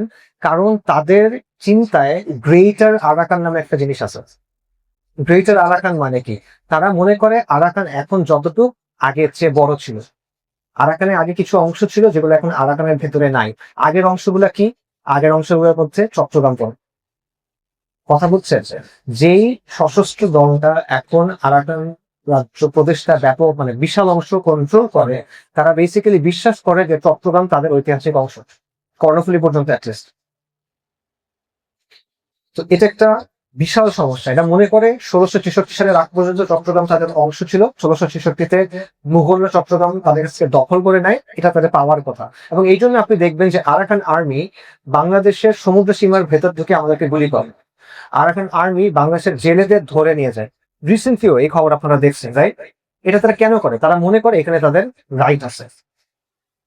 আরেকটা প্রবলেম আছে, আরাকান আর্মি বাংলাদেশের পাহাড়ে যে বিচ্ছিন্নতাবাদী মুভমেন্ট আছে তাদেরকে অস্ত্র দিয়ে হেল্প করে এবং তাদেরকে ট্রেনিং দিয়ে হেল্প করে। আরাকান আর্মির হাতে যদি পুরো আরাকান চলে যায়, তাহলে বাংলাদেশের যে বিচ্ছিন্নতাবাদী মুভমেন্ট আছে তারা বাংলাদেশের বিরুদ্ধে গেরিলা যুদ্ধ চালানোর জন্য একটা স্থায়ী নিরাপদ বেস পাবে, সেফ হেভেন পেয়ে যাবে, যেটা আপনার জন্য খুবই খারাপ সংবাদ। পার্বত্য চট্টগ্রামের কথায় আসে। পার্বত্য চট্টগ্রাম বাংলাদেশের মোট আয়তনের 10 ভাগ, বিশাল জায়গা, আমরা আসলে অতটা গুরুত্ব দেই। পার্বত্য চট্টগ্রাম স্ট্র্যাটেজিক ভাবে খুব গুরুত্বপূর্ণ। পার্বত্য চট্টগ্রাম যে নিয়ন্ত্রণ করবে সে বেসিক্যালি চট্টগ্রাম বন্দরের জায়গাটা নিয়ন্ত্রণ করতে পারবে, বাংলাদেশের ইকোনমিক লাইফ লাইনকে নিয়ন্ত্রণ করতে পারবে। 70-এর দশক থেকে পার্বত্য চট্টগ্রামে বিচ্ছিন্নতাবাদী মুভমেন্ট আছে, এবং এই মুভমেন্টকে কে সাপোর্ট করে? ভারত। ভারত তার ত্রিপুরা এবং মিজোরাম সীমান্ত ইউজ করে 70-এর দশক থেকে এই দলগুলোকে অস্ত্র এবং প্রশিক্ষণ দিয়ে সাহায্য করে আসতেছে। এবং যখনই দিল্লির মনে হয় যে ঢাকার উপর তার নিয়ন্ত্রণ একটু কমতেছে, সে তখনই কিন্তু এই মুভমেন্ট গুলোকে আবার চাঙ্গা করে তোলে। এবং এই জন্য আপনারা দেখবেন যে 5ই অগস্টের পর পাহাড়ে কিন্তু আবার সমস্যা তৈরি হয়েছে, এটা নিয়ে নিউজে আসছে। এবং রিসেন্টলি আমি দেখলাম, সম্ভবত আমার দেশে খবর আসছে যে কিভাবে এই বিচ্ছিন্নতাবাদী মুভমেন্ট গুলা বহির্বিশ্বেও কূটনৈতিক প্রচারণা চালাচ্ছে। এটা গেল একটা, এটা লোকে পার্বত্য চট্টগ্রামের শান্তি বাহিনী বা এই ধরনের নামের যে দলগুলো আছে সেগুলোর কথা। এর বাইরে এই উপমহাদেশে একটা জনগোষ্ঠী আছে যার একটা আলাদা রাষ্ট্র চায়, নতুন রাষ্ট্র। এই জনগোষ্ঠীর অবস্থান 3টা দেশে, ভারতে, মণিরাম এবং মণিপুর এবং মিজোরামে, বার্মাতে, চীন প্রদেশে, এবং বাংলাদেশে পার্বত্য চট্টগ্রামে। এবং এই জনগোষ্ঠীর জনসংখ্যা হলো প্রায় 25 লক্ষের মতো। ধর্মের দিক থেকে এরা প্রায় সবাই খ্রিস্টান, এবং এরা একটা আলাদা দেশ চায়। সে দেশের নাম কি? এই জনগোষ্ঠীর নাম কি? আপনারা এদেরকে চেনেন, কুকি চিন্তা হবে। এদের অ্যাকচুয়াল নাম হলো জো। সো তারা অলরেডি জাতিসংঘে একটা অ্যাপ্লিকেশন বলতে পারেন বা অফিসিয়াল ডকুমেন্ট দিতে পারেন, যেখানে তারা বলছে তারা আলাদা দেশটায় স্মারকলিপি দিচ্ছে, যেটা দিয়ে তারা আলাদা দেশটায় বলছে।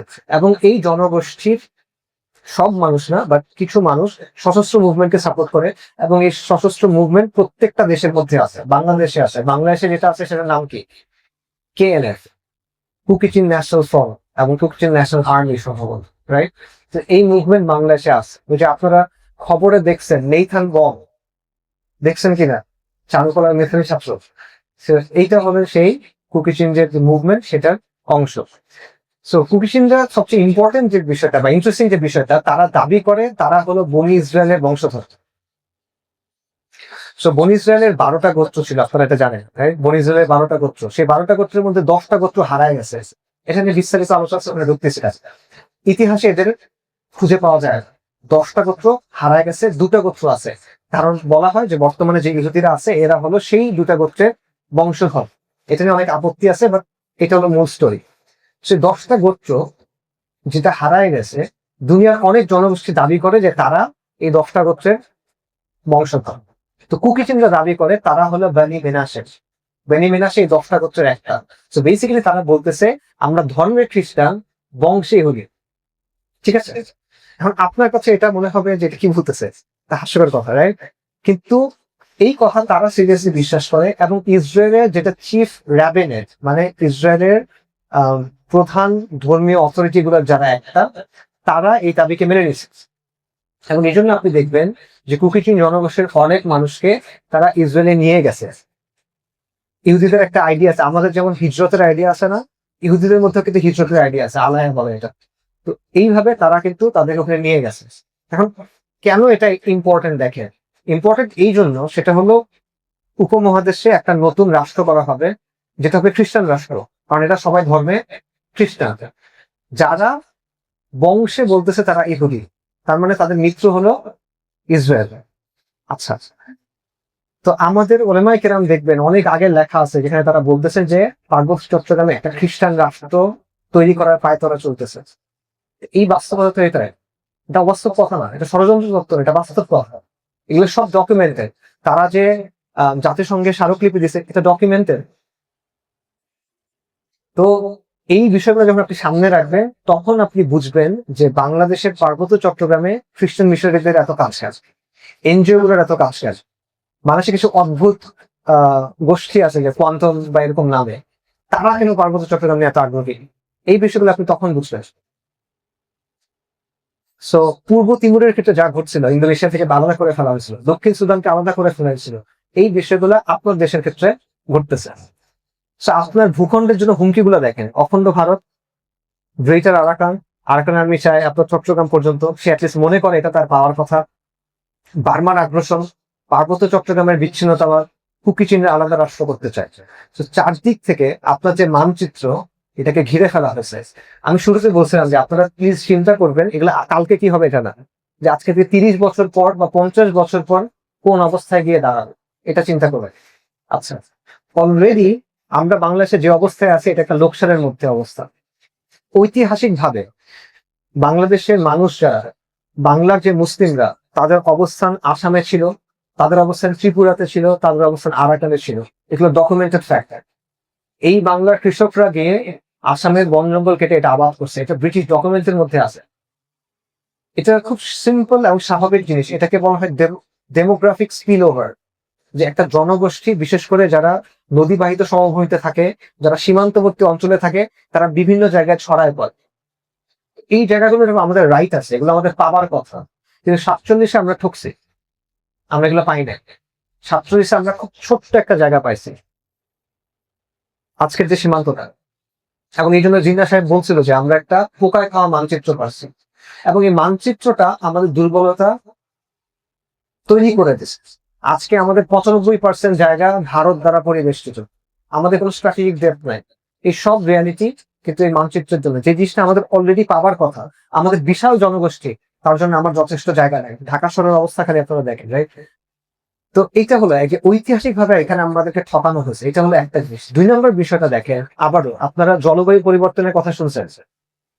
তো জলবায়ু পরিবর্তনের রেজাল্টটা বাংলাদেশের জন্য, যদি এটা গত বছর বাংলাদেশের পরিবেশ মন্ত্রণালয় থেকে বলা হয়েছে, সমুদ্র পৃষ্ঠের উচ্চতা যদি 1 মিটার বাড়ে, 1 মিটার, তাহলে বাংলাদেশের 21টা উপকূলীয় জেলা ডুবে যাবে, 1 কোটি মানুষ উদ্বাস্তু হবে। কতদিনের মধ্যে? 2050-এর মধ্যে। 2050 খুব বেশি দূরে না, কিন্তু 2026 থেকে 2000 সাল যতটা দূরে, 2026 থেকে 2050 তার চেয়ে কাছে। অনেক দূরে এমন কিন্তু না। তো অলরেডি আমরা পাইছি একটা ছোট জায়গা, অলরেডি আমাদেরকে ঠকানো হয়েছে। সেইটা দেখা যাচ্ছে পানি অলরেডি খেয়ে নিয়ে যাবে। আবার ভারত, পাহাড়ের যে বিচ্ছিন্নতাবাদী কুকি চীন, আরাকান আর্মি, মিয়ানমার সবাই এই জায়গাটা দখল করতে চায় বা এখান থেকে ছিঁড়ে ছিঁড়ে নিয়ে যেতে চায়। So, এইটা হলো আমাদের অবস্থা, এটা হলো আমাদের সামনে সংকটগুলা। এখন আপনি বলেন যে এই সংকটগুলা সমাধানের জন্য ওদের একটা পরিকল্পনা আছে, ভারতের একটা পরিকল্পনা আছে, কুকি চীনদের একটা পরিকল্পনা আছে, আরাকান আর্মির পরিকল্পনা আছে, বার্মার পরিকল্পনা আছে, আমেরিকার পরিকল্পনা আছে। আমাদের পরিকল্পনা কি? আমাদের প্রকল্পটা কি আসলে? আমরা কি চিন্তা করতেছি বা আমরা চিন্তা করতেছি কিনা? অর্থনৈতিক কথা চিন্তা করেন, বাংলাদেশের জনসংখ্যার 62% বয়স 40-এর নিচে, বিশাল অংশ। সরকারি হিসেবে বেকারত্বের হার বলে 5%, বাট অ্যাকচুয়ালি বেকারত্বের সংখ্যা 101 কোটির বল, শব্দ বেকারত্ব বলে এটাকে।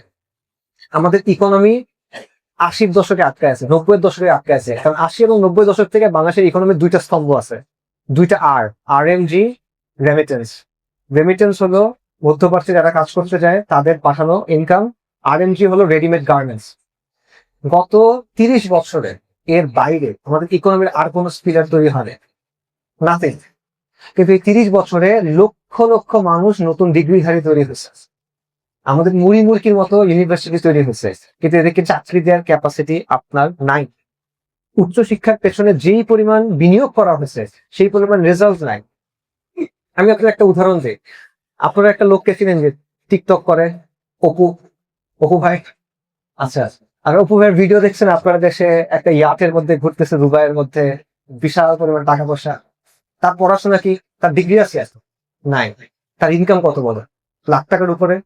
কমায় বললাম। আচ্ছা, সিইসি পড়ে যেই ছেলেটা চাকরিতে ঢুকবে আজকে, তার মাসিক বেতন কত বল? সো দেখেন যে সিচুয়েশনটা, দেখেন যে আপনার ইকোনমির অবস্থাটা দেখেন, যে এইভাবে আমাদেরকে বড় করা হয়েছে বা আমরা চিন্তা করছি যে ইকোনমিটা ঠিক আছে। আপনি বাবা মা একটা বাচ্চার পড়াশোনার পেছনে একটা লাখ লাখ টাকা খরচ করে, বিশেষ করে প্রাইভেটে যখন হয়। ইভেন প্রাইভেটের বাইরেও তো আসলে সব হিসাব করে অনেক টাকা, সেটা রিটার্ন চাকরি। আপনার ইকোনমি আপনাকে চাকরি দিতে পারতেছে, ইকোনমি চেঞ্জ হয়ে গেছে। এটা তো জাস্ট একটা জিনিস বললাম, যেটা কন্টেন্ট ক্রিয়েশন। এআই আপনার চাকরি খেয়ে দিবে, অনেক চাকরি খেয়ে দিবে। বাংলাদেশের বিশাল একটা অংশ ফ্রিল্যান্সিং করে, রাইট? ফ্রিল্যান্সিংদের মধ্যে বড় একটা অংশ ডেভেলপার, এদের চাকরির একটা বিশাল অংশ ওয়াইপ আউট হয়ে যাবে। এআই টুলগুলো যদি আপনারা যারা খেয়াল করেন, আপনারা জানেন যে এই চাকরি আসলে থাকবে না। এবং অনেক কিছু অটোমেশনের দিকে চলে যাবে, এআই এর দিকে চলে যাবে, রোবোটিক্স এর দিকে চলে যাবে পুরো বিশ্বে। তো ওই জায়গায় আপনি কি করবেন? এইরকম যুদ্ধ যদি মধ্যপ্রাচ্যে চলতে থাকে, আরব দেশগুলোর ইকোনমি যদি ফল করে, আপনি যে রেমিটেন্স পান ওটা কি হবে বলো? তারা তো অলরেডি লাখ লাখ মানুষকে পাঠায় দিয়েছে অনেক দেশে, বাংলাদেশ এখনো করে নাই, কিন্তু তারা এটা করতে পারে। আরব দেশগুলোর ইকোনমি ফল করলে আপনি কই যাবেন বলেন? সো এইভাবে তো একটা দেশের অর্থনীতি চলতে পারে না। আজকে থেকে 20 বছর পরে, আজকে যাদের বয়স 15, যা বা আপনারা যারা আয়োজন করছেন, যারা এইচএসসি দিচ্ছেন বা এইচএসসি দিচ্ছেন, আপনাদের বয়স কত? রাফলি 16 থেকে 18-এর মধ্যে। আজকে থেকে 20 বছর পরে আপনাদের বয়স হবে 36 বা 38। আপনাদের অনেক ভালো ভালো ডিগ্রি থাকবে, আপনাদের কোনো চাকরি থাকবে। এটা হলো রিয়ালিটি, কারণ অলরেডি এই রিয়ালিটি আমাদের সামনে আসছে। তো এটা হলো আপনার অর্থনীতির অবস্থা। আমাদের সমাজের কি অবস্থা? আমাদের সমাজে খুন, ধর্ষণ, যৌন বিকৃতি, কিশোর গ্যাং, সবকিছু।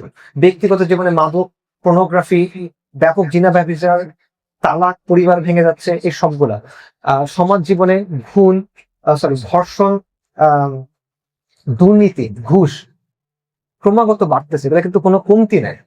প্রতি বছর এগুলা বেড়ে যাচ্ছে। এটাকে সোশ্যাল সায়েন্সে এটাকে বলে অ্যানোমি, যে লক্ষ্যহীনতার সংকট। একটা সমাজের যে বন্ধনগুলো ছিল, পারিবারিক বন্ধন, সামাজিক বন্ধন, ধর্মীয় বন্ধন, মূল্যবোধের বন্ধন, এগুলো সব ভেঙে গেছে। মানুষ এগুলোতে আর বিশ্বাস করে না, এবং সেখানে নতুন কোনো বন্ধন তৈরি হয় না। সো ফলে সমাজ সংকটের মধ্যে পড়তেছে। এই সংকট যে আছে এটা কিন্তু প্রমাণিত, এটা সবাই স্বীকার করে। আপনারা দেখবেন যে বাংলাদেশের সংসদে গত সপ্তাহে একজন বলতেছেন যে বাংলাদেশের অবস্থা হলো এরকম যে বাবা মা নামাজ পড়ে সারাদিন আর মেয়ে টিকটক করে। আর মেয়ে বা ছেলে টিকটক করে, মেয়ে কোরিয়ান সিরিয়ালের নায়িকা হতে চায়। তো এরকম সমাজ তো আমরা চাই না। এখান থেকে আমাদের বাঁচতে হবে। বাঁচতে হলে কি লাগবে? ধর্ম এবং সংস্কৃতি। খুব ভালো কথা, কথাটা ভালো, কিন্তু এই কথাটা হালকা কথা। কেন হালকা কথা? কারণ আপনি এমন একটা ব্যবস্থা রাখছেন যেটা আল্লাহর সার্বভৌমত্বকে স্বীকার করে না। আপনি এমন একটা ব্যবস্থা রাখছেন যেটা আল্লাহর আইনকে স্বীকার করে না। আপনি এমন একটা ব্যবস্থা রাখছেন যেটা সমাজে প্রাতিষ্ঠানিকভাবে আইনিভাবে ইসলামের অবস্থানকে স্বীকার করে না। এই সবগুলোর উপরে সে মানুষের মতবাদকে প্রাধান্য দেয়, এই সবগুলোর উপরে সে মানুষের বানানো আইনকে প্রাধান্য দেয়। তো এই পুরা জিনিসটা রেখে আপনি এটার উপর জাস্ট একটু করে ইসলাম বসায় দিবেন এবং আপনি ইসলামের ফলাফলটা পেয়ে যাবেন, এটা তো হয় না।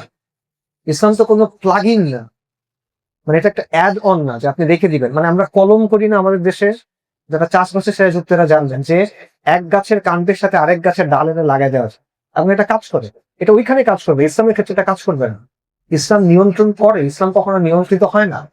তা আপনি পুরাটা রাখবেন জাহিলি গাছ, পুরাটা রাখবেন মানব রচিত বিধানের গাছ, আবার এটার উপর অল্প করে টুপি পরা দিয়ে বলবেন যে হ্যাঁ ইসলামের যা যা সুযোগ সুবিধা সব আমি এখন চাই। এটা হয় না, এটা এভাবে হয় না।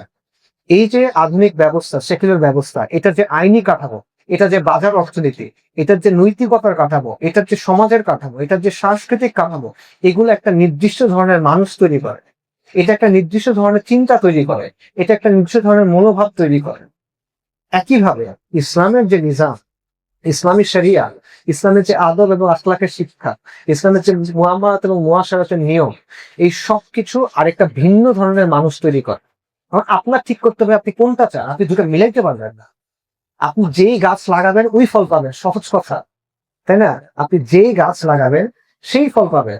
আপনি বেগুন গাছ লাগায় সেখান থেকে তো আম আশা করতে পারেন। তো সিম্পলি আপনি এটা বললে হবে না যে আমরা পুরাটা সেকুলার সিস্টেম রাখবেন, পুরাটা জাহিলি সিস্টেম রাখবেন, পুরাটা গায়রুল্লাহ আইন চাইছে রাখবেন, আর তারপর বলবেন যে আমি ধর্ম এবং সংস্কৃতি দিয়ে সব অবক্ষয় দূর করে ফেলবো। এটা হয় না, এগুলো কাল্পনিক কথাবার্তা, এগুলো পপুলিস্ট কথাবার্তা। এগুলো বলে মানুষ পছন্দ করে, এই লোকটা তো ধর্মের মুখে কথা বলছে ভালো, এই জন্য বাইরে আর কিচ্ছু না। তো এই জন্য আপনি দেখবেন যে আমাদের দেশে অনেক ওয়াজের বক্তা আছে, ওয়াজের বক্তা যে বক্তব্য দেয় সেখানে দিনের বাস্তবতা কতটুকু আর সেখানে লাইক কমেন্ট পাওয়া, ভিউ পাওয়ার মনোভাব কতটুকু, এগুলো আপনি চিন্তা করবেন।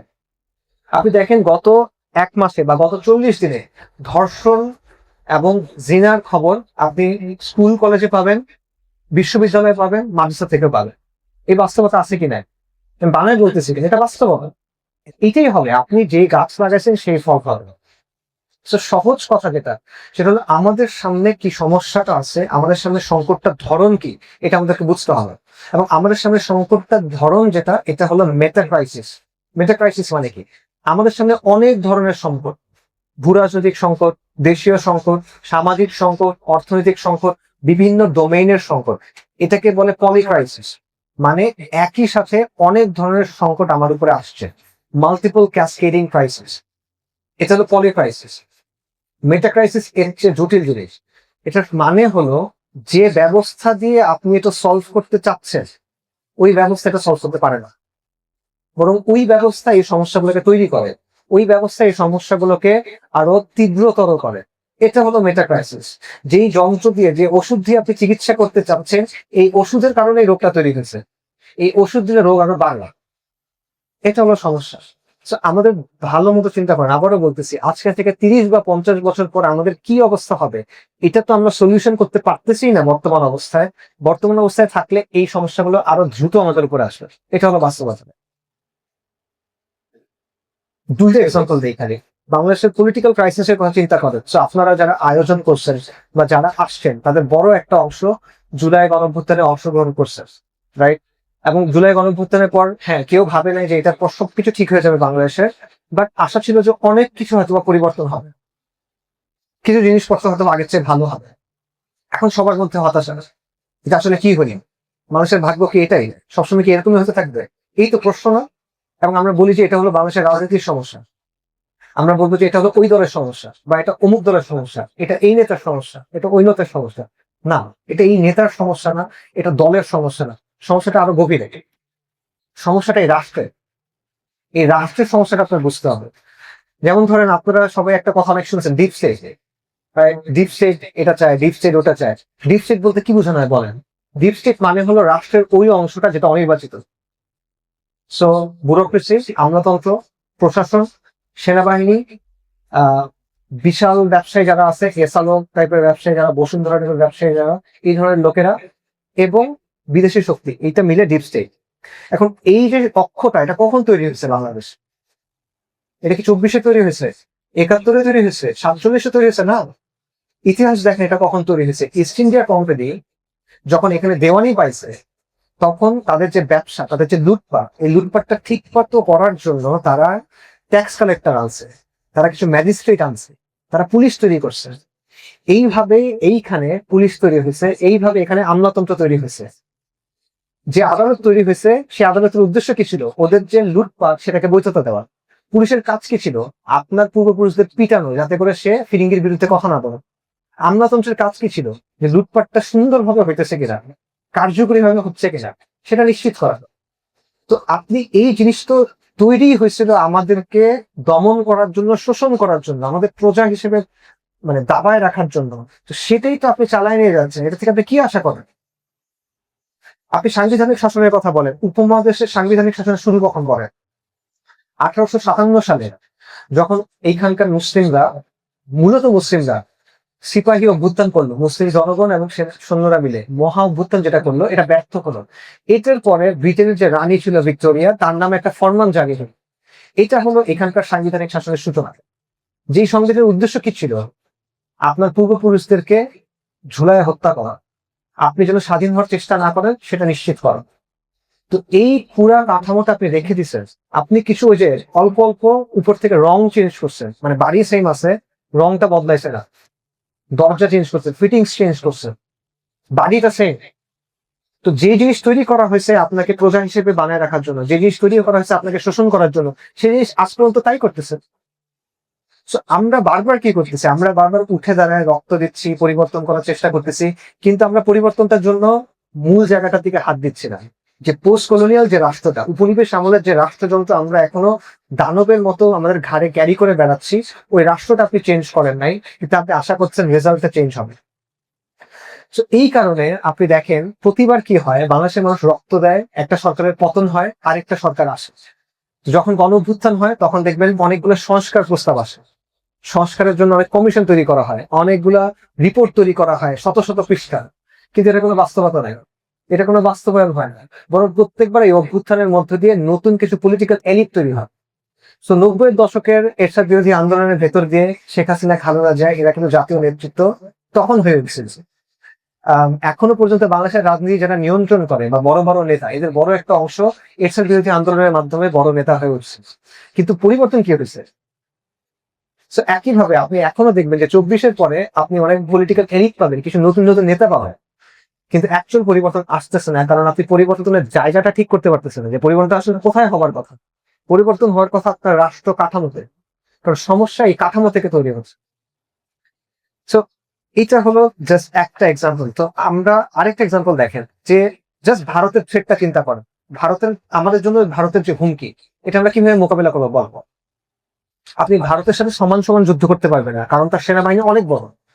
বাংলাদেশের চেয়ে পাকিস্তানের সেনাবাহিনী অনেক বড়, পাকিস্তানের সেনাবাহিনীর চেয়ে ভারতের সেনাবাহিনী আরো বড়। ভারত একটা নিউক্লিয়ার পাওয়ার কান্ট্রি। তো তার সাথে আপনি কনভেনশনাল ওয়ারফেয়ারে যেতে পারবেন না, আপনার ইরেগুলার ওয়ারফেয়ারে যেতে হবে।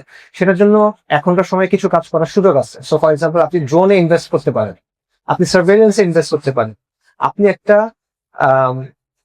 ন্যাশনাল রিজার্ভ ফোর্স তৈরি করতে পারেন, বাধ্যতামূলক মিলিটারি ট্রেনিং, সামরিক ট্রেনিং এর মাধ্যমে। আচ্ছা, এখন আমাকে বলেন, এগুলো অসম্ভব না? সম্ভব, অনেক বেশি এভাবে করছে। এখন আপনি বলেন যে বাংলাদেশের বর্তমান রাজনৈতিক যে বাস্তবতা, আপনারা কেউ কি মনে করেন এগুলো হবে কিনা? কেউ মনে করেন এটা বাস্তব? কেউ? এটা সম্ভব না। এটা হলো প্রমাণ যে সমস্যা সমাধানের জন্য যা করা দরকার সেটা তো এই ব্যবস্থায় করা যাবেই না, বরং এই ব্যবস্থা যতদিন টিকে থাকবে ততদিন সমস্যা আরো তীব্রতর হতে থাকবে। তো সহজভাবে চিন্তা করেন, আমরা যেটা মনে করি যে আমাদের রাজনীতির সমস্যাটা হলো গাড়ির মতো। মনে করেন একটা গাড়ি একটা ভালো মানুষ চালাচ্ছে, মনে করেন একজন পীর সাহেব চালাচ্ছে, তো উনি গাড়ি নিয়ে চলে যাবেন মক্কায়। আর একটা গাড়ি মনে করেন একটা চোর চালাচ্ছে বা একটা খারাপ লোক চালাচ্ছে, তো সে গাড়ি নিয়ে চলে যাবে মদের বারে। তারপর চিন্তা হলো যে সমস্যা তো ড্রাইভারে, আমি ড্রাইভারটা চেঞ্জ করে দিলাম, ভালো জায়গায় চলে যাবে। রাষ্ট্র হলো গাড়ির মতো, আমি ড্রাইভার চেঞ্জ করব। সো সৎ লোককে আমি যদি নিয়ে আসি, ভালো লোককে যদি আমি ক্ষমতা নিয়ে আসি, গাড়ি আমাকে মক্কায় নিয়ে যায়। এটা সমস্যা, এটা ভুল চিন্তা। রাষ্ট্র গাড়ির মতো না, রাষ্ট্র হলো রেলগাড়ির মতো। রেলগাড়ি আপনি যে কোনো জায়গায় নিতে পারবেন না, রেলগাড়ি রেল লাইনের উপর চলে। রেলগাড়ির ইঞ্জিন রুমে আপনি পীর সাহেবকে বসান, মুফতি মুহাদ্দিসকে বসান, চোরকে বসান, পাগলকে বসান, কিচ্ছু দেয় আসে না। রেলগাড়ি যে জায়গায় যাওয়ার কথা হয়ে যায়। তো বাংলাদেশের যে রাষ্ট্র, আপনি ক্ষমতা যাকেই বসান না করেন, এই দল ওই দল সেই দল, এগুলো ডাজন্ট কনসার্ন নেই। আপনি যদি এই রেলগাড়িতে থাকেন, এই রেলগাড়ি আপনাকে ওই মদের দোকানে নিয়ে যায়। তো জাতি হিসেবে আমাদের এই রেলগাড়ি থেকে নামতে হবে, এই গাড়ি থেকে নেমে আপনার নতুন কিছু তৈরি করতে হবে। তা না হলে যেভাবে চলতেছে, যা চলতেছে তাই চলতে থাকবে। তো আমরা মনে করি যে, আবারও আমি বলতেছি, আমরা ছোটকাল থেকে আমাদের বোঝানো হয়েছে যে সফলতার অর্থ কি, আমরা কিভাবে উন্নত হব। তা আমরা শেখানো হয়েছে যে আমাদের জ্ঞান বিজ্ঞানে অনেক অগ্রগতি করতে হবে, আমাদের পশ্চিমের অনুকরণ করতে হবে, তাহলে আমরা হয়তো সফল হতে পারবো, তাহলে হয়তো আমরা আমাদের অবস্থান পরিবর্তন করতে পারবো। এই জিনিসটা পুরো বিশ্বেই হয়েছে, সব দেশে এটা মনে করে, মুসলিম বিশ্বে বেশি হয়েছে যে অনেক পড়াশোনা করতে হবে, জ্ঞান বিজ্ঞানে উন্নতি করতে হবে, পশ্চিমের অনুকরণ করতে হবে, তাহলে সফল হওয়া যাবে। এটা আজকে সম্পূর্ণ ভুল প্রমাণিত হয়েছে। আজকে আমরা দেখতেছি কি, যে এত কিছুর পরও, এই যে যখন ইরানে আক্রমণ করলো আমেরিকা, পুরো ওয়ার্ল্ডের সব মানুষ গিয়ে কি বললো যে নর্থ কোরিয়া ঠিক কাজ করছিল। কেন নর্থ কোরিয়া ঠিক কাজ করছিল? কারণ নর্থ কোরিয়া নিউক্লিয়ার বম্ব বানাইছে। এই কারণে নর্থ কোরিয়াকে কেউ আক্রমণ করতে চায় না। কিন্তু এর 20 বছর আগে থেকে আমরা শুনে আসছি যে নর্থ কোরিয়া ভুল করছে, নর্থ কোরিয়ার মানুষ গরিব, নর্থ কোরিয়ার মানুষ খাইতে পারে না, কি এরা অস্ত্র টস্ত্র বানায়, এগুলা করে লাভ কি? নর্থ কোরিয়াতে ম্যাকডোনাল্ডস নাই, KFC নাই, সিনেপ্লেক্স নাই, PS2 নাই, লাইক আইফোন নাই, এটা কি করছে? মানে এগুলো থাকার সফলতা। কিন্তু আজকে আপনি দেখেন সফলতা আসলে কি। সফলতা হলো এইটা যে আপনার ওই ক্ষমতা থাকা যে কেউ আমাকে এসে খেয়ে দিবে না। সহজ কথা এটা, কেউ আপনাকে এসে মারতে পারবে না। এবং বর্তমানে আসলে পুরো বিশ্বে যখন একটা গণহত্যা চলতেছে, পুরো বিশ্বের চোখের সামনে যখন এত এত অপরাধ চলতেছে, এই অবস্থায় কারা একটা ভালো অবস্থান নিতে পারছে? দেখেন, আফগানিস্তান নিতে পারছে। কেন? কারণ তারা আজাদ, কারোর উপর তারা ডিপেন্ডেন্ট। তারা লড়াই করে, তারা গরিব হোক, কিন্তু তারা নিজেদের একটা শক্তি সামর্থ্য তৈরি করছে যে আরেকজনের উপর তাকে নির্ভর করতে হয় না। হামাস করতে পারছে। কেন পারছে? কারণ তারা মনে করছে যে এইসব চিন্তা করে লাভ নাই, আমাদের লড়াই করতে হবে, লড়াই করা ছাড়া এটা আমরা পারবো না। নর্থ কোরিয়া পারছে। কেন পারছে? কারণ নর্থ কোরিয়া ওই অস্ত্র তৈরি করছে, সে নিজেকে প্রতিরক্ষার ওই অবস্থাটা সে তৈরি করে নিচ্ছে। ইরান পারছে। আমি নিজে ইরানের অনেক জায়গায় সমালোচনা করছি এবং সেই সমালোচনা আমি এখনো করি। তবে এই জায়গায় আপনার এটা স্বীকার করতে হবে যে সে, তার আদর্শ যেটা, সে আদর্শ আমরা সঠিক মনে করি না, কিন্তু সেটাকে সে রক্ষা করতে পারছে। সে একটা স্ট্রং অবস্থান নিতে পারছে। কেন পারছে? কারণ সে অন্য কারো দ্বারা নিয়ন্ত্রিত হয় না। তো যতদিন পর্যন্ত আপনি অন্য কারো দ্বারা নিয়ন্ত্রিত হবেন, ততদিন পর্যন্ত আপনি কোনো স্ট্যান্স নিতে পারবেন, ততদিন পর্যন্ত আপনি নিজেকে রক্ষা করতে পারবেন। আপনার ভরসা করতে হবে যে ইন্ডিয়া যখন আমাদের উপর কোনো আগ্রাসন চালাবে, আমি আমেরিকাকে ফোন দিব যে ভাই প্লিজ আমারে বাঁচান। আমেরিকা আপনার ফোন ধরবে না, তখন সহজ ভাষায় সে গোস্ট করবে আপনাকে। আমেরিকা ডাজন্ট কেয়ার অ্যাবাউট, তার দরকার নেই। এই বিষয়টা আমাদের বুঝতে হবে। এটা দুনিয়ার খুব সিম্পল বাস্তবতা। আজকে থেকে 100 বছর আগে সবাই এটা মানে ন্যাচারালি বুঝতো যে আপনার যদি নিজের পায়ে দাঁড়ানোর সক্ষমতা না থাকে, আপনার যদি নিজেকে রক্ষা করার সক্ষমতা না থাকে, তাহলে আপনার KFC আছে, আপনার কাপড় কত দামি, আপনার সিনেপ্লেক্স আছে কিনা, ইট ডাজন্ট ম্যাটার। এই বিষয়টা আমরা বুঝি না। জ্ঞান বিজ্ঞানের অগ্রগতি প্রয়োজন, ডেভেলপমেন্ট প্রয়োজন, আমি এগুলো অস্বীকার করতেছি না। কিন্তু আপনি আজাদ হওয়ার পর, আপনি যদি স্বাধীন না হন, তাহলে জ্ঞান বিজ্ঞানের অগ্রগতির মানে হলো ব্রেইন ড্রেন। আপনার ছেলেপেলেরা সব বিদেশে চলে যাবে, আপনি দেশে আসবেন। আপনি যদি আজাদ না হন, তাহলে ডেভেলপমেন্টের মানে হবে এনজিওতে রাজত্ব। এনজিওরা এসে আপনার দেশকে এবং সমাজকে নিয়ন্ত্রণ করবে। এইটা হলো রিয়ালিটি। এই জন্য কি করণীয়, এখানে আমি আপনাদের ছোট্ট একটা গল্প শেয়ার করি। আপনারা সবাই শাহ ওয়ালিউল্লাহ মুহাদ্দিস দেহলভী রাহিমাহুল্লাহর নাম শুনছেন।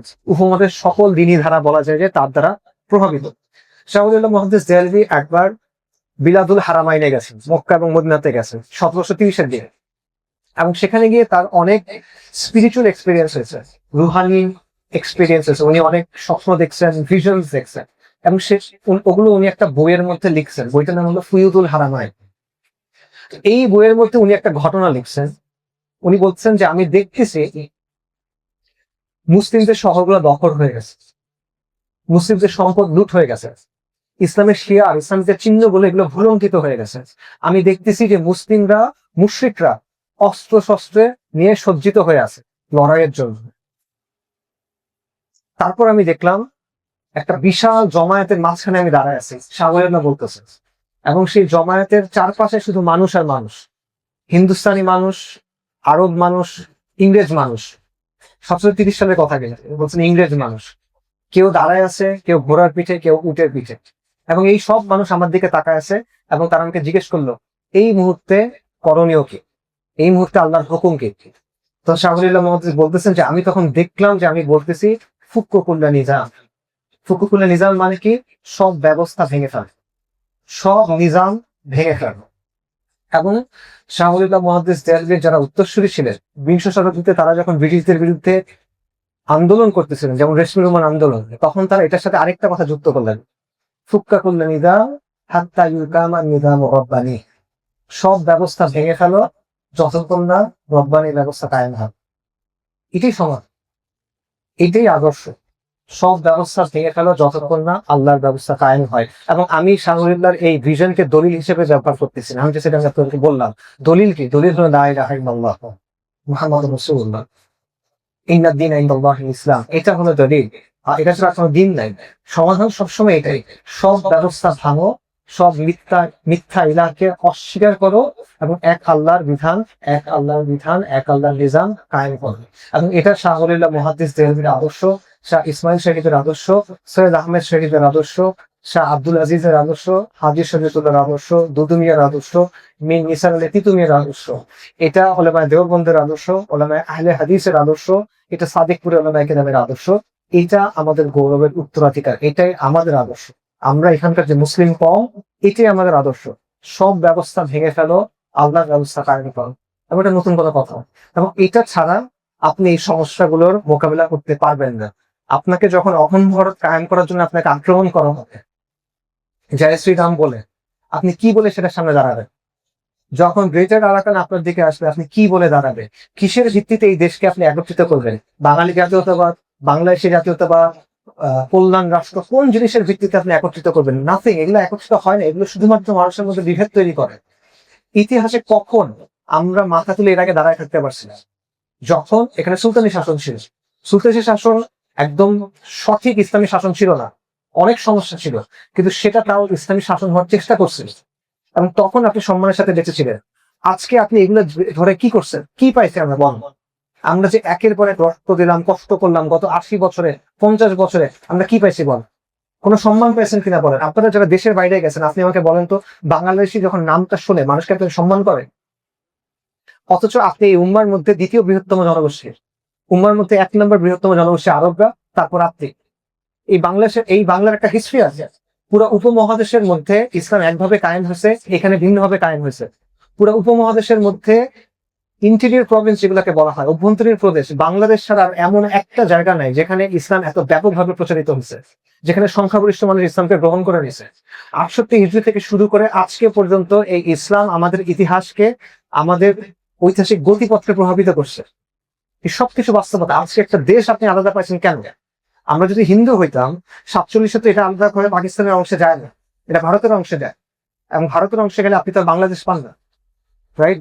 সো এই ছোট একটা জায়গা, যেটা বঙ্গোপসাগরের দ্বার প্রান্তে, যেটা ভারতের দুটো অংশের আলাদা করে রাখছে, হিন্দুত্ববাদী ভারত যেটা অখণ্ড ভারত তৈরি করতে চায়, সে ভারতের দুই অংশকে আলাদা করে একটা ক্ষত চিহ্নের মতো বঙ্গোপসাগরের দ্বার প্রান্তে ছোট একটা জায়গার মধ্যে এই পরিমাণ মুসলিমকে আল্লাহ কেন দিচ্ছে? আল্লাহ আযজা ওয়া জাল কোনো সেমনে করেন নয়। আমি এটা ইয়াকিনের সাথে আমার মনের মধ্যে রাখি যে অবশ্যই আল্লাহ আযজা ওয়া জাল এই জনপদের জন্য, এই কওমের জন্য অনেক বড় উত্তম জিনিস রাখছে। কিন্তু সেটা আপনি তখনই অর্জন করতে পারবেন যখন আপনি অ্যাকচুয়াল সমস্যাকে বুঝবেন এবং অ্যাকচুয়াল সমাধানের দিকে যান। সেটা না করে যদি আপনি সেম চক্রের মধ্যে ঘুরপাক খেতে থাকেন, গরুর থাতার মধ্যে ঘুরপাক খেতে থাকেন, তাহলে বারবার একই জিনিস হবে, যে জিনিসটা আনফর্চুনেটলি আমরা আমাদের দেশে করতেছি। সো এই জমিনে এত কিছু যা বললাম, এটার সমাধান মানে মূল খোলাসাটা কি? খোলাসাটা হলো, এই জমিনে যদি ইসলাম না আসে, তাহলে এই জমিনের স্বতন্ত্র অস্তিত্ব থাকবে।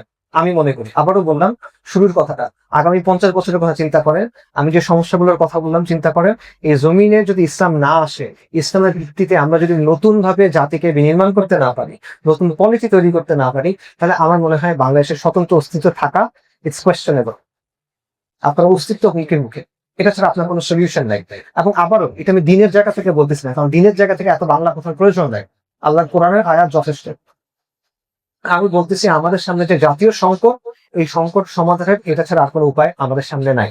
আপনি যে পশ্চিমা মতাদর্শের কথা বলেন, আপনি বলতে মানে বাংলাদেশের পলিটিশিয়ানরা, সুশীলরা, বুদ্ধিজীবীরা সেই পশ্চিমা মতাদর্শ পশ্চিমে ফেইলে, পশ্চিমা বিশ্বে এই মতাদর্শ ফেল। পশ্চিমা বিশ্বের গবেষকরা বলতেছে যে পশ্চিমা মতাদর্শ আমাদের জীবনের কোনো অর্থ দিতে পারে না, পশ্চিমা মতাদর্শ আমাদের জীবনের কোনো লক্ষ্য দিতে পারে না, পশ্চিমা মতাদর্শ আমাদেরকে ভেঙে ফেলতেছে, আমরা সবাই আলাদা হয়ে যাচ্ছি, বিচ্ছিন্ন হয়ে যাচ্ছে, সমাজ ভেঙে যাচ্ছে, পরিবার ভেঙে যাচ্ছে। তো ওই জিনিস কিভাবে আপনার সলিউশন দিবেন? তো এইটা হলো ওই কথা যেটা আমি আপনাদের সামনে বলে যেতে চাইছিলাম। অনেক সময় নিয়ে নিছি, আমি ফাইনালি কথা শেষ করি। একটা জাতির যে পরিবর্তন, ওই পরিবর্তনটা শুরু হয় এখান থেকে, মাথা থেকে। কিন্তু জাতির পরিবর্তনের আগে ব্যক্তির পরিবর্তন লাগে, এবং ব্যক্তির পরিবর্তন হয় এখান থেকে, অন্তর থেকে, কল থেকে। সো এই পরিবর্তনটা কেমন হওয়া উচিত সেটা নিয়ে আমি কিছু কথা বলি। আমি নিজের থেকে কিছু বলবো না, আমি 3টা ঘটনা আপনাদের মনে করে দিব, যে ঘটনা আপনারা অলরেডি জানছেন। প্রথম ঘটনা হলো হামজা ইবনে আব্দুল মুত্তালিব রাদিয়াল্লাহু আনহু। রাসূলুল্লাহ সাল্লাল্লাহু আলাইহি ওয়াসাল্লামের সবচেয়ে প্রিয় চাচা ছিলেন। রাসূলুল্লাহ চেয়ে 4 বছরের বড়। আরবের বিখ্যাত ফারিস। ফারিস মানে কি? নাইট, অশ্বারোহী বীর। তার সময় কাটতো কিভাবে? শিকার করে, যুদ্ধ করে, রেসলিং করে।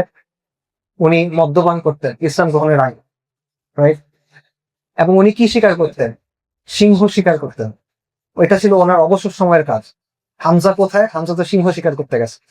ওনার ইসলাম গ্রহণের ঘটনাটা কেমন? একদিন উনি সিংহ শিকার করে আসছেন, এক দাসী এসে ওনাকে বলতেছেন, ও তুমি শিকার করে বেড়াচ্ছ, আর তোমার ভাতিজা মুহাম্মদ সাল্লাল্লাহু আলাইহি ওয়াসাল্লাম, আবু জাহেল তো তাকে প্রচন্ড ভাবে আক্রমণ করছে, তাকে খুব খারাপ খারাপ কথাবার্তা বলছে, তাকে খুব খারাপ খারাপ গালি দিচ্ছে, তাকে আক্রমণ করছে। এটা শুনে হামজা রাদিয়াল্লাহু আনহু ওই অবস্থায় আবার বের হয়ে গেছেন, কাপড় চোপড় না খুলে, ওই মানে শিকারের জিনিসপত্র নিয়ে। এবং ওই আবু জাহেলের সামনে এসে বলছেন যে, আবু জাহেল তুমি কি বলছো বলো, আমার ভাতিজাকে কি বলছিলা আমাকে বলো, ওর ধর্মের জন্য বলছিলা, আমি ওই ধর্ম গ্রহণ করছি, এবার আমাকে বলো। হামজা রাদিয়াল্লাহু আনহুর সামনে সে কেউ কিছু বলবে না। তা আবু জাহেল বলছে যে না, শোনা, আমি কিছু মানে চুপ করে আছে। তখন হামজা রাদিয়াল্লাহু আনহু, ওনার হাতে তীর ছিল, এক বর্ণনায় আসছে তীর, আরেক জায়গায় আসছে বর্ণ। এটাতে আবু জাহেলের মাথার মধ্যে বাড়ি দিচ্ছে, এবং আবু জাহেলের মাথা কেটে গেছে, রক্ত কমতেছে। তখন কুরাইশের অন্য নেতারা দৌড় দিয়ে আসে। তখন আবু জাহেলি বলছে যে না না না, কিছু করার দরকার নেই, ঠিক আছে, হামজা যেটা করছে ঠিক আছে, কারণ হামজার সাথে তারা গ্যাঞ্জার করতে চায়। হামজা রাদিয়াল্লাহু আনহু ইসলাম গ্রহণ করছেন মুখে, তখন উনি কিন্তু এগুলো নিয়ে চিন্তা করেন না। ওনার তখন চিন্তা কি নিয়ে? ওনার চিন্তা শিকার নিয়ে, ওনার চিন্তা যুদ্ধ নিয়ে, ওনার চিন্তা বীরত্ব নিয়ে। উনি ধর্ম নিয়ে অনেক চিন্তা করেন নাই। কিন্তু তথাপি তো বলে ফেলছেন একবার, পুরুষ মানুষ, মর্যাদাবান পুরুষ মানুষ, একটা কথা সবার সামনে বলে ফেলছেন, হালকা কথা তো বলতে পারেন না। উনি তখন বাসায় গিয়ে চিন্তা করতেছেন এবং আল্লাহর কাছে দোয়া করতেছেন। মক্কার কুরাইশরা মুশরিক হলেও আল্লাহর উপর বিশ্বাসী ছিল, এটা আপনারা জানেন। তারা ইলাহ হিসেবে আল্লাহকে মানত না, একক ইলাহ হিসেবে। তখন আল্লাহকে বলছেন, ইয়া আল্লাহ আমাকে গাইড করেন, এটা যদি সত্য হয় আমাকে আপনি সঠিক দিকে হিদায়ত করেন। আলহামদুলিল্লাহ, আল্লাহ তাকে হিদায়ত করতে আসছে।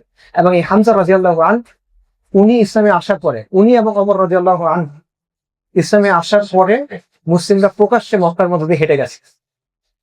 বদরের যুদ্ধে কুরাইশরা বলছে আজকে আমাদেরকে ধ্বংস করছে এই লোকটা, হামজার কথা বলছে রাদিয়াল্লাহু আনহু।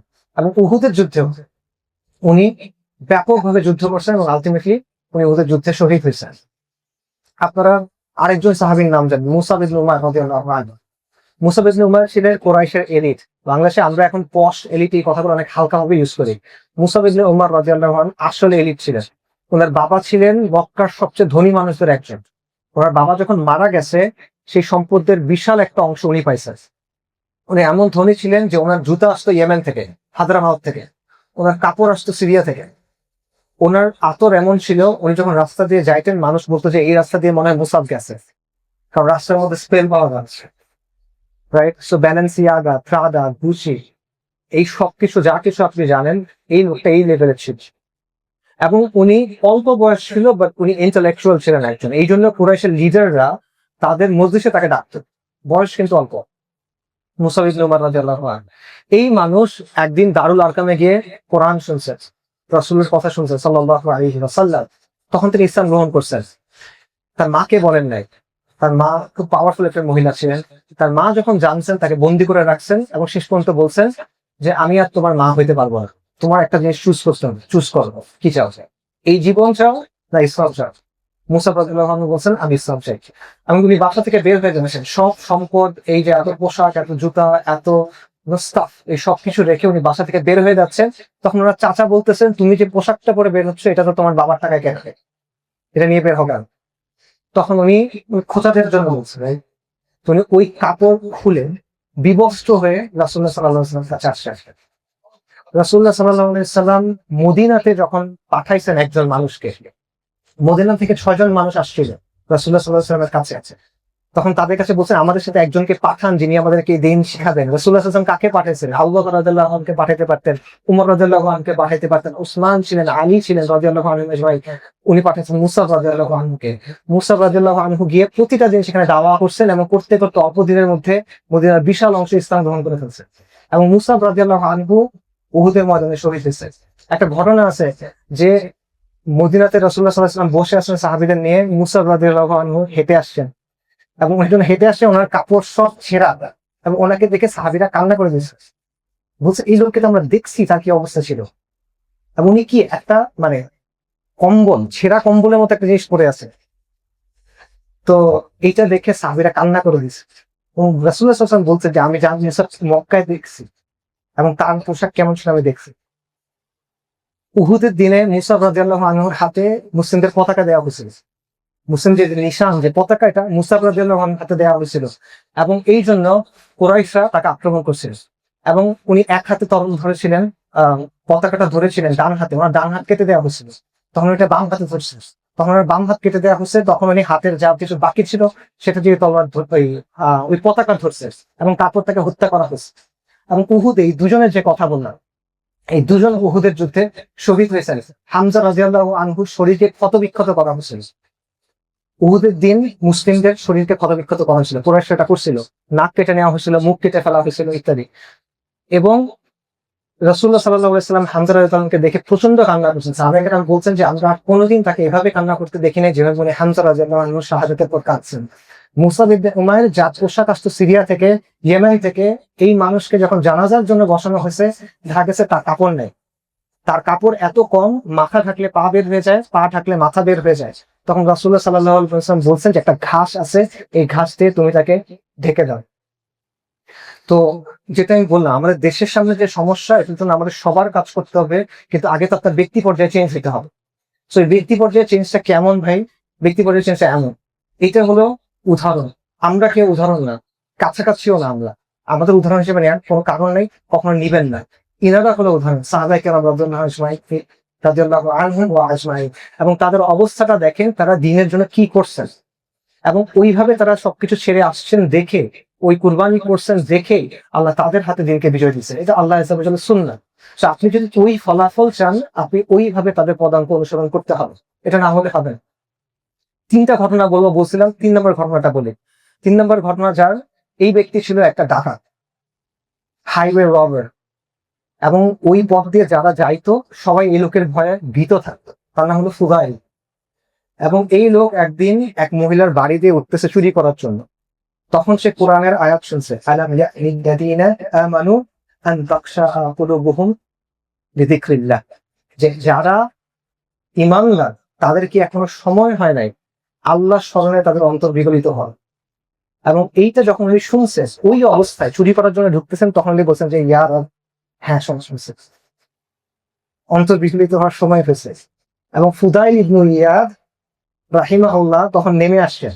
নেমে শুনি গিয়ে দেখেন একটা কাফেলা যাবার কথা, এরা বসে আছে আগুনের সামনে এবং এরা ভয়ে জড়সড় হয়ে আছে। কেন? তারা বলতেছে যে ফুদাইল আসবে, ভয়ঙ্কর যে ডাকাত, সেই ডাকাত ফুদাইল আসবে। তখন ফুদাইল রাহিমাহুল্লাহ গিয়ে বলছেন যে আমি ফুদাইল, তোমাদেরকে আর কেউ কোনো ক্ষতি করবে না, আমি তোমাদেরকে রক্ষা করবো।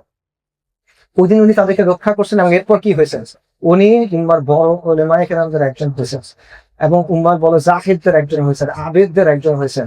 আপনারা আব্দুল্লাহ ইবনে মুবারক রাহিমাহুল্লাহর কথা শুনছেন, আব্দুল্লাহ ইবনে মুবারকের একজন শিক্ষক ছিলেন ফুদাইল ইবনে আয়াদ। ডাকাত থেকে উনি পরিবর্তন হয়ে গেছে, কারণ মুমিনদের সময় আসছে, আল্লাহর স্মরণে তাদের অন্তর বিগলিত হয়। সবশেষে আমি একটা কথা বলতেছি যে আপনারা চিন্তা করেন এই পার্থক্যগুলা। হামজা রাদিয়াল্লাহু আনহু মক্কায় কি অবস্থায় ছিলেন, কি ছেড়ে দিয়েছেন, কিসের জন্য? দুনিয়াবী বাস্তবতা কি পাইছেন? কিছু পান নাই, কিন্তু কিন্তু অনেক বড় জিনিস উনি জান্নাতে পাইছেন। মুসাব ইবনে উমার রাদিয়াল্লাহু আনহু সবকিছু ছিল, যা কিছু আমরা একটা রাজপুত্র জীবন ছিল, সব ছেড়ে দিয়েছেন। কেন? জান্নাতের জন্য।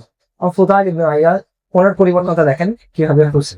তো এই বিষয়টা হয় মাথায় রেখেন। আমরা অনেক কথা বলতে পারবো, অনেক আচরণ করতে পারবো, কিন্তু আল্লাহ আযজা ওয়া জাল্লার সাথে আমাদের সম্পর্ক যদি ভালো না হয়, তাহলে এগুলোর আসলে কোনো রেজাল্ট নাই। আমরা নিজেরা যদি পরিবর্তন না হই, আলটিমেটলি আপনি কোনো পরিবর্তনই করতে পারবেন না। এবং পরিবর্তন হওয়ার মানে এটা না শুধু যে আপনার বড় দাড়ি আছে এবং আপনার পাগড়ি আছে এবং আপনার বড় জুব্বা আছে, কিন্তু আপনি মানুষকে গালাগালি করে বেড়ান, এবং ছোট ছোট মত পার্থক্যের জন্য ফেসবুকে দিয়ে আপনি কাউকে গালি দিচ্ছেন, অশ্লীল ভাষা ব্যবহার করতেছেন। বেসিক্যালি আপনি সবই করতেছেন যেটা একটা জাহেল মানুষ করে, কিন্তু আপনার পোশাকটা এরকম যেন না হয়। আল্লাহর সাথে ধোঁকাবাজি হয় না, আল্লাহর সাথে ধোঁকাবাজি করা সম্ভব না।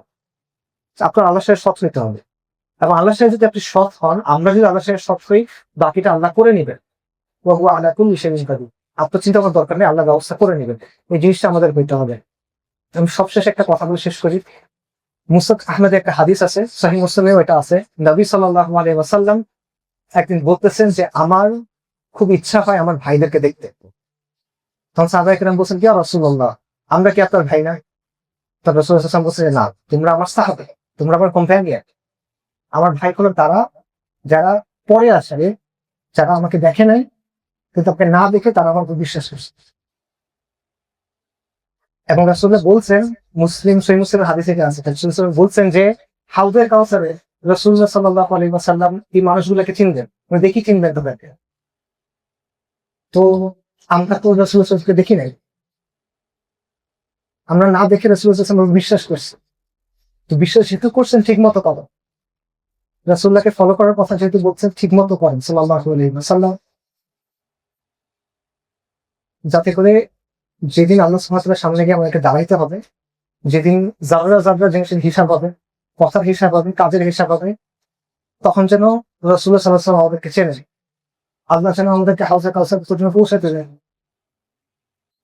ওই দিন যেন রাসূলুল্লাহ সাল্লাল্লাহু আলাইহি ওয়াসাল্লাম উম্মত হিসেবে আমরা আমাদের আখিরাতের জায়গাটা যাইতে পারি। এটা যদি না হয়, আর কোনো কিছু করে তো আসলে কোনো লাভ নেই। আলাম ইয়া'নি লিল্লাযিনা আমানু আন তাখশা কুলুবুহুম লিযিকরিল্লাহ। মুমিনদেরকে এখনো সময় হয় নাই আল্লাহর স্মরণে অন্তর বিগলিত হওয়ার। চিন্তা করো, এটা আমার জন্য যেমন, আমাদের সমাজের জন্য যেমন, আমাদের এই ভূখণ্ডের জন্য তেমন। আসসালামু আলাইকুম ওয়া রাহমাতুল্লাহি ওয়া বারাকাতুহু।